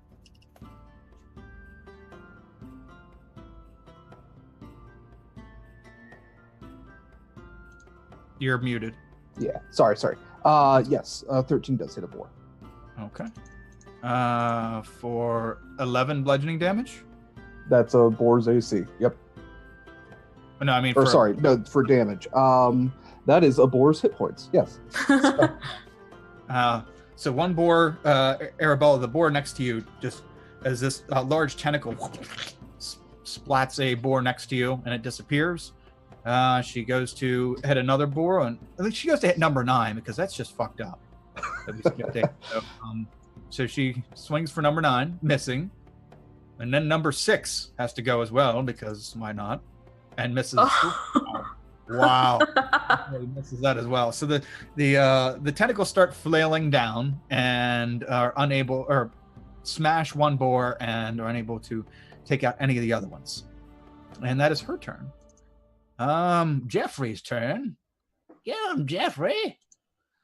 And Jeffrey is going to take his one large tentacle and fling it out, and it's going to go the length of distance between Arabella and Fork, and he's going to try to slap and wrap both of you up in a double entanglement of love.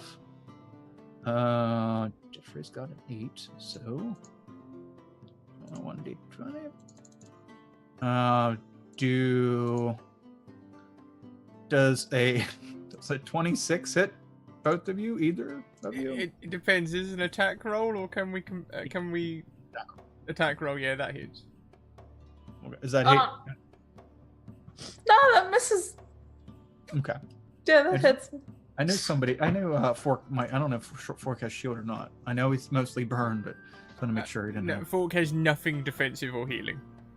Okay. Not a damn thing. Okay. Okay. You both take 11 bludgeoning damage and are grappled as he grabs you in this tentacle and squeezes you both together, and he's got you like hanging up beside him, wrapped in this tentacle.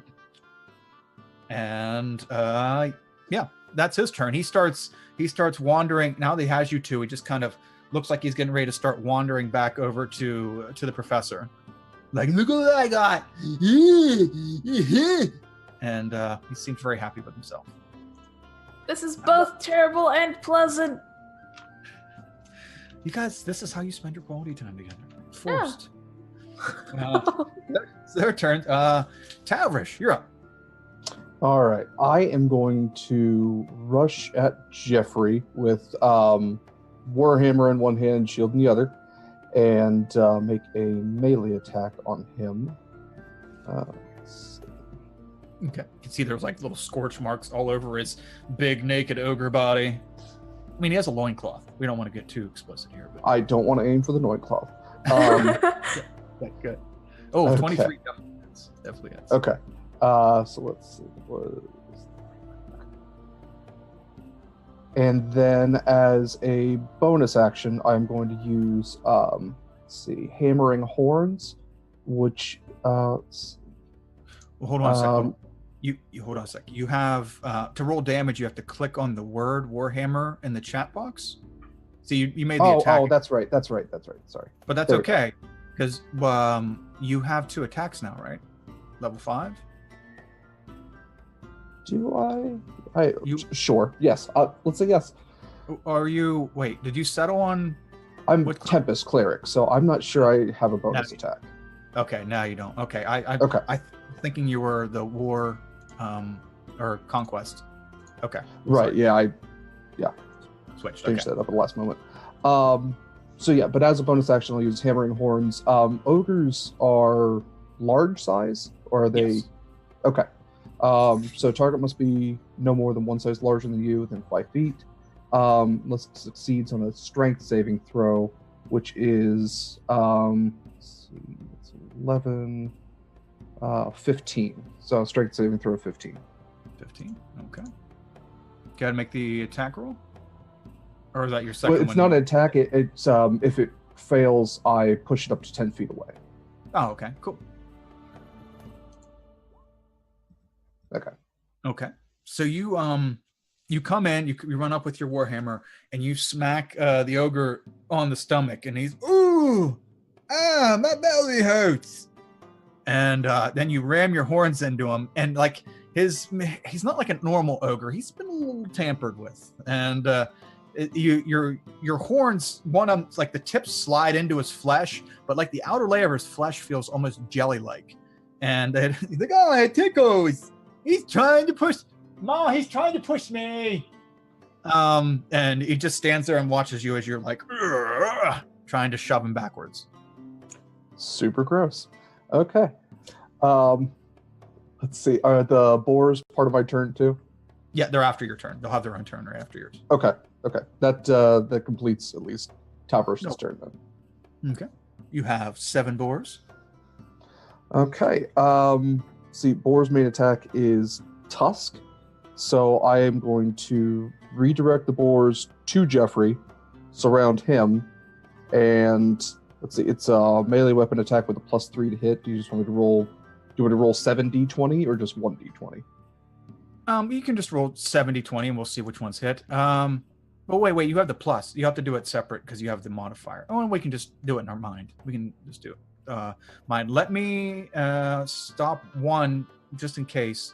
The one of the ones on the far side that would have had to leave the professor's. Yeah. She's going to, don't you dare hurt my Jeffrey, and she's going to try to opportunity attack it with one of her tentacles. Okay. As it's rolling away. Yeah. Guessing that hits. For 9 bludgeoning damage. We'll say that's number 2. Okay. Still standing. Okay. It slaps it, and like takes off the skin off of its hindquarter. Jeffrey, it got through. Oh shit, they all got through. Jeffrey, no. And yep, go ahead and make the attacks. Okay. So let's roll 5d20. Holy shit, Jeffrey, you're fucked. And extra 2. Okay. So let's see. +3. So what is Jeffrey's AC? Or you don't have to tell me. Jeffrey's AC is only 12. Okay. So let's see. 3 So definitely hits not then. 20s. Definitely not 20s, and then that 9. Yeah. Which is, let's see. It's just base hit is 4, so 12 points. What? You get to roll dice, brother. You got Oh, okay. crits. Fair There enough. and, yeah, no, you roll the dice. We don't do averages. We'll just Fair the enough. dice Okay. feel it. So, You gotta, well, let's you don't feel it because it's digital, but you should feel it.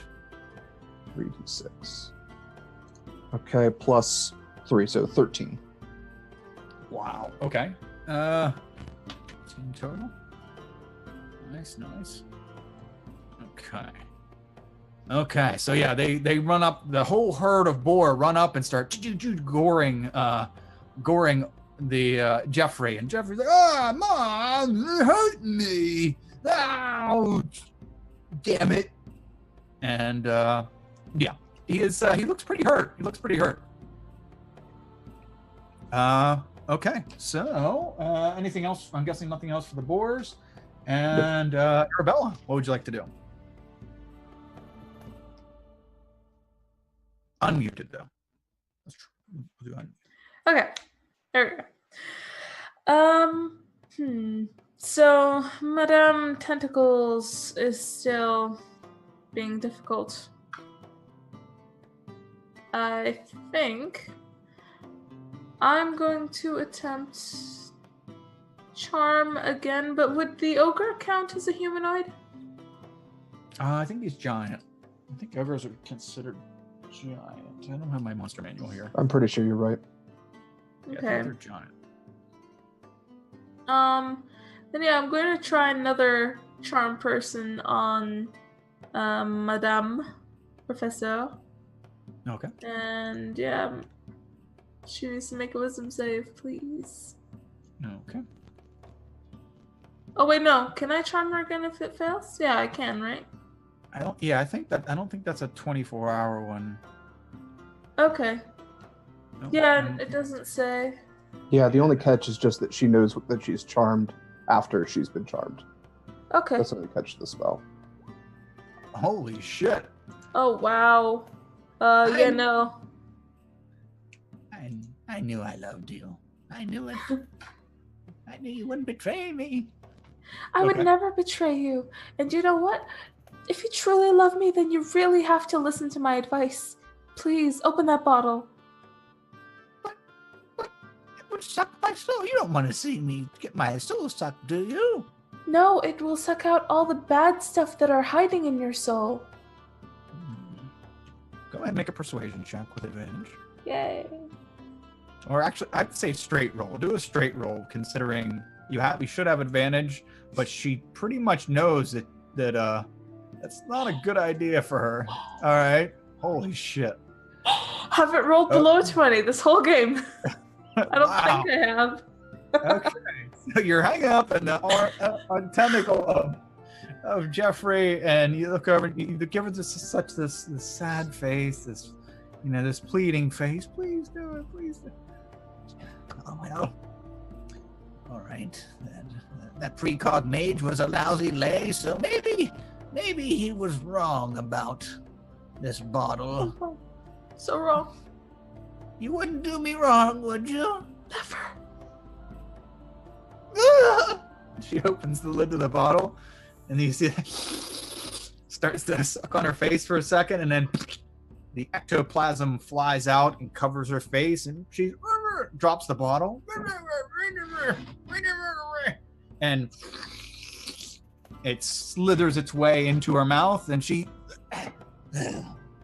falls asleep, and her legs buckle underneath her, and she just kind of flops on the floor, and the tentacles are flayed out around her like a huge dress, and she just kind of slumps there asleep. Jeffrey drops you two. Mother, what are you doing? She's just Mother. sleeping. No time to sleep. We gotta beat him up, Mom. And he starts to walk over. Run a combat for the second, because he is no longer an aggressor. Unless you guys want to you have the ability to opportunity attack him as he walks away from you. You guys and the boars, if you'd like. Yeah, I'll hold off. Fork? The students are still there shooting this, aren't they? A couple of them, yeah. There's still two students left. The one sleeping next to the old one, and the one in front of her who is just like loving this. Just a young human kid just loving it. Well, I mean, Fork would have been wrapping himself around Arabella in the tentacle, so, Oh. getting ready to cast Fireball on everything and hopefully protect Arabella. That was his plan. But the ogre's down now, right? We've come out of that grip. Yeah, he let you down, and he started to walk away. Arabella, look, there's students in here that might have seen something. Do we kill them and then run, or do we just start burning the place down? I think we just start burning the place down. But careful not to burn the professor, okay? Right. Because that was our thing. They don't want the people burned. Is there an open window nearby? None of the windows are open, but there are windows in here. Glass? Yes. I will dive Several. through a window. Doors hanging wide open. You just okay. You run off and dive through a window.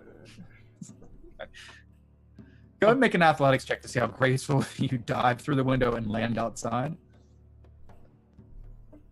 Oh no, are you holding me while you're doing this? Yes, at half speed, I am carrying Arabella. Okay, Arabella, make a dexterity saving throw, please. Sure. There we go. As the two of you jump through, of course you can't roll though, can you? The two of you jump through the window. Fork, Arabella's foot gets caught on the windowsill, and she slips out of your hands as you look up at her as your back's hitting the ground on the outside, and her foot gets caught, and she is coming down, and you reach up to catch her and manage to catch her in your arms, her tiny body in your arms, and you both land on the ground. And her ankles probably hurt a little bit from you dropping her, but your landing is soft enough that nobody takes any damage. Oh, good.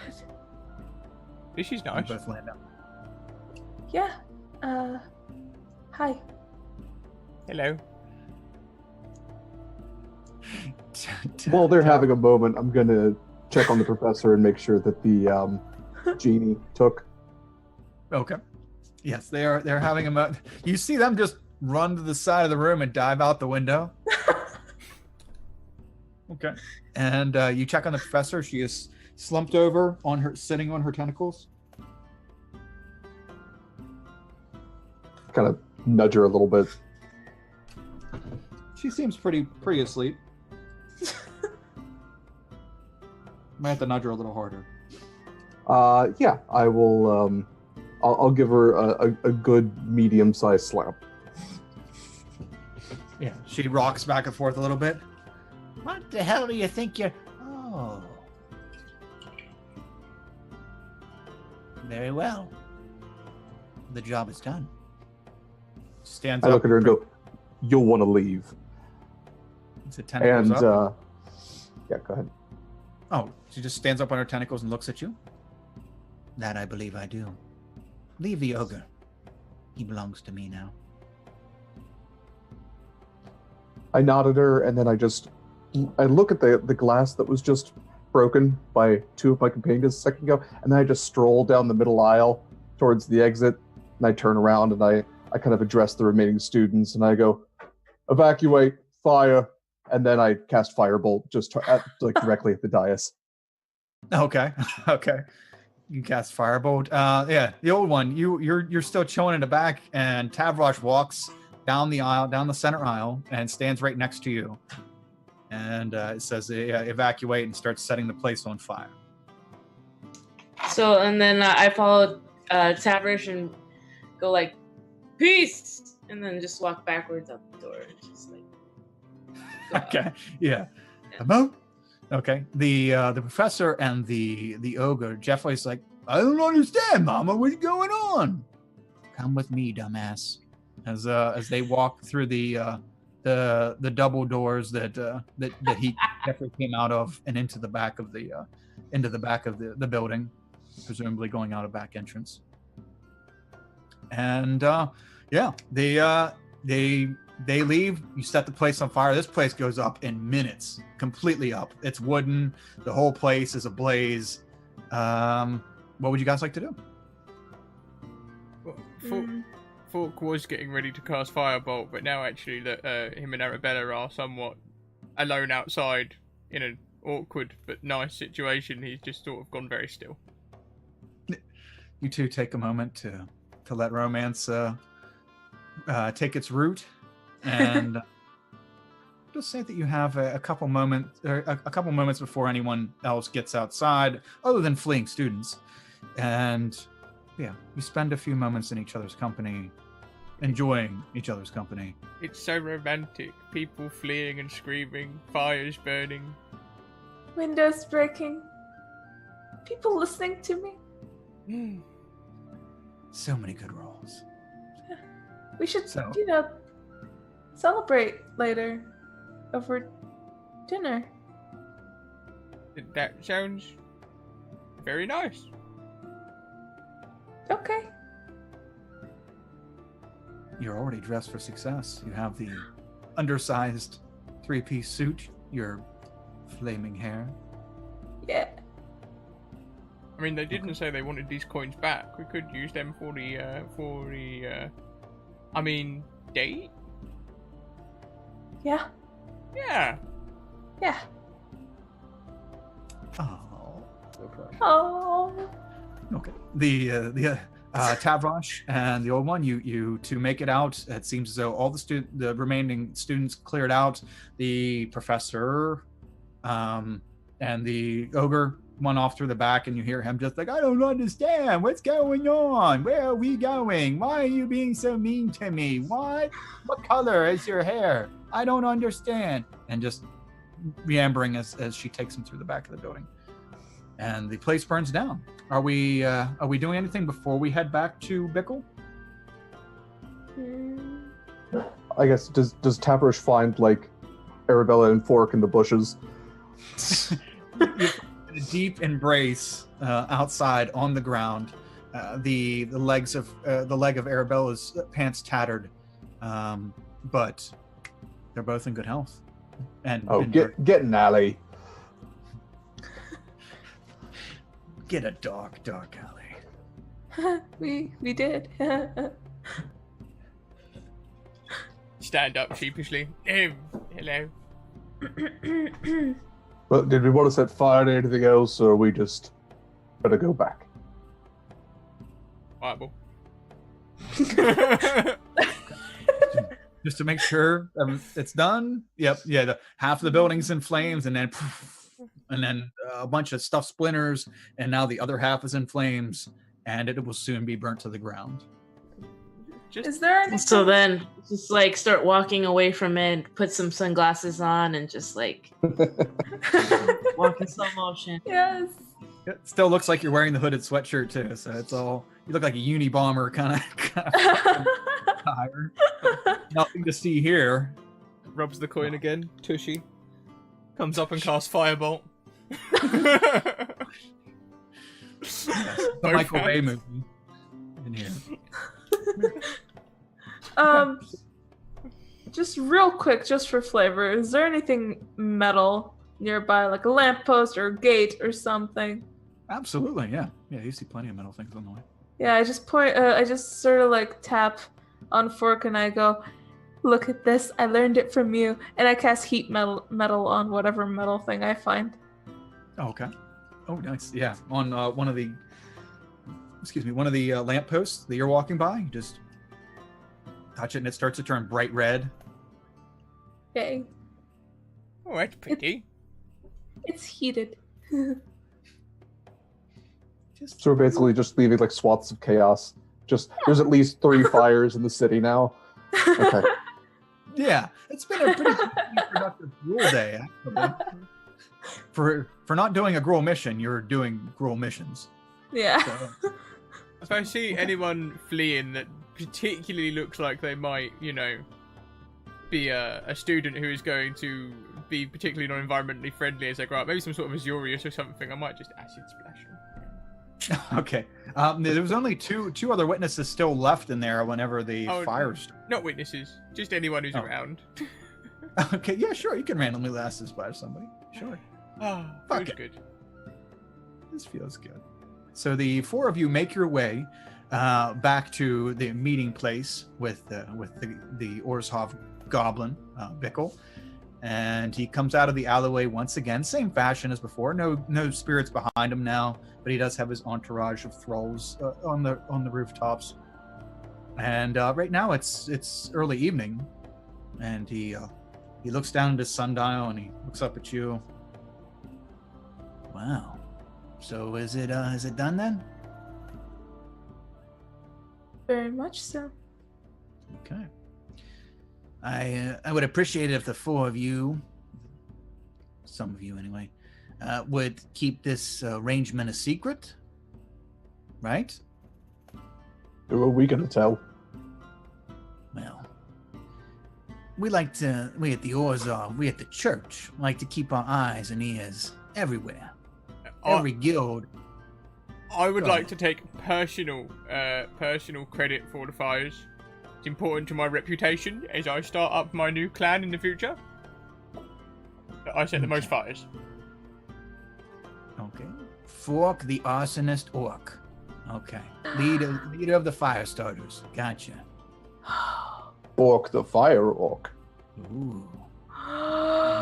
Very prestigious. Sure. Okay. You did the fires. Yeah. I'll spread the word. So, just keep things quiet because we have representatives in every guild. Isn't that right, madam? And he looks over at you, Arabella, and he takes a knee and bows to you. That's right. And that's where we're going to wrap up Guildmates of Ravnica. And, yeah. That's it. Oh, yeah. She probably didn't tell you on the first date. Sorry about that. Didn't mean to ruin the surprise. Orc shrugs after a minute. Well, you know what? This works. Yeah. Yeah. Yeah. Easily not the weirdest day I've ever had. Yeah. It's all fitting, You don't know. She might be possessed with, someone equally as charming. Or possessed by some equally charming spirit. Or maybe I'm possessing the spirit. Ooh. Yeah, maybe it tried. It just didn't have persuasion with freaking 20 plus rolls up in the Starts to do the psychic thing. Get back in the bottle. Okay. Yes, damn. Very good job, everyone. Holy shit, that was, yeah, wow. Very good job. What a fantastic amazing. final episode. Thank you so much, Kyle. Thank you. Thank you. I Thank really you. enjoyed these Ravnica sessions, all three of them. We did Boris, we did the Simic Combine, and we did the Gruul. I think the Gruul was probably my favourite one, just because I let my hair down and set fire to everything. I nurtured that inner murder hobo in me. It felt great. Let's go round. Let's talk about who we are, where we can find each other online, and what our favourite part was. We'll ask Lemmy and Derek for their favourite part of today's session, but Nairu, we might ask you for your favourite part of the entire thing, as you've been here nearly every week. So yeah, let's go round. Why don't we start with Lemmy? So my favorite part is just getting to play with you guys. I haven't played in a while, so I thought this was gonna be like super serious and like dark and whatnot, and then we're like setting stuff on fire and like, doing all this crazy stuff. It's pretty. It's great. Wait, so just like that, and did you want us to say where we are online, or Yeah, what? yeah. I've chucked your Twitter handle in the Twitch chat, so people can go and check you out. But where can we find you online? What do you get up to? We'd love to see more of you. My personal Twitter is at Lemon and Honeyco. That's just like things that I post, but I also make Lucky Hand Dice, and you can find me on Twitter as well at Lucky Hand Dice. Yeah.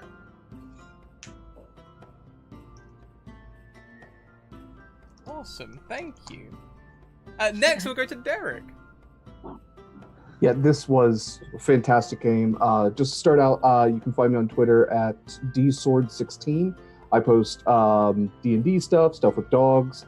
On Instagram, you can find me at sword_dogs, and you can see my dogs as we travel around the country, which is a lot of fun.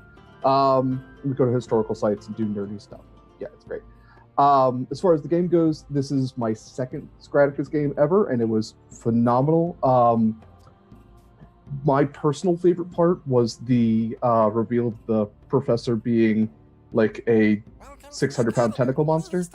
That was great. I had a real serious inner dread at that moment. So awesome job, Kyle, on that. Yeah, no, I'm definitely looking forward to future games. This was once again an incredibly enjoyable experience. Awesome. I'm so glad you enjoyed it. And welcome back. Thank you for coming back. And Lemmy, wonderful to have you Absolutely. for the first time. You're both amazing. It was a wonderful game. I thoroughly enjoyed today's session. Nairi. Oh, hi. Oh, hi. Yeah, I'm Nairi, or at Malakatra on Twitter. Yeah, on Fridays and Mondays, I play over on a different channel called Natural Ruckus. We also have a Twitter for that if you want to go check it out. And on YouTube, we have previous episodes if you want to see what kind of stuff and what kind of ruckus we get into. Or if you want to see some art stuff, you can go over to my art Twitter, which is rsdoodle. And there you can see a bunch of other weird stuff that I get up to. Oh boy, my favorite parts of the entire thing. First off, during the Boros Legion, when I was playing Sizzy Fizzlebrass, my favorite part was when Bon Bon joined us. My favorite companion, the half shark, half crab baby creature thing that we dubbed Bon Bon, which then Connie turned out to draw my character and Bon Bon, which made me so happy. So that was one of my favorite parts for the Boros Legion. For the Simic Combine, it was constantly going on the enemies because I loved acid spitting everybody. I loved being able to do that. It was surreal. And was it kobolds? The kobolds, the deadly kobolds you threw at us, Kyle. Wow, yeah. Kobolds ever. I'm pretty sure I solely spat a kobold to death. Like, I didn't do anything else, I don't remember. But I'm so happy that I could say I spit a kobold to death. Yes, yeah. Your spit was doing massive damage that game. It sounds both deeply disturbing and incredible. And for this, I think my favorite thing is just Fork and Arabella are so fucking cute. I love them so much. And my favorite thing is that Scrat happened to have 2 bottles with him when you handed the bottles to him, and when he handed them to me, in the cameras they aligned. I picked them up from the side, he handed them to me, and I had 2 bottles too. That was one of my favorite visuals. Mm-hmm. So yeah. Very coordinated. Yeah. Completely accidental, but yeah, that was it. Yeah, just the whole thing was my favorite. Thank you so much, Kyle. Thank you. Thank you for being the whole time. Kyle, that segues neatly into you. No, man, I don't know how. Wow. Yeah. Thanks guys for joining us for this week. And thanks for the 2 of you for repeatedly joining me.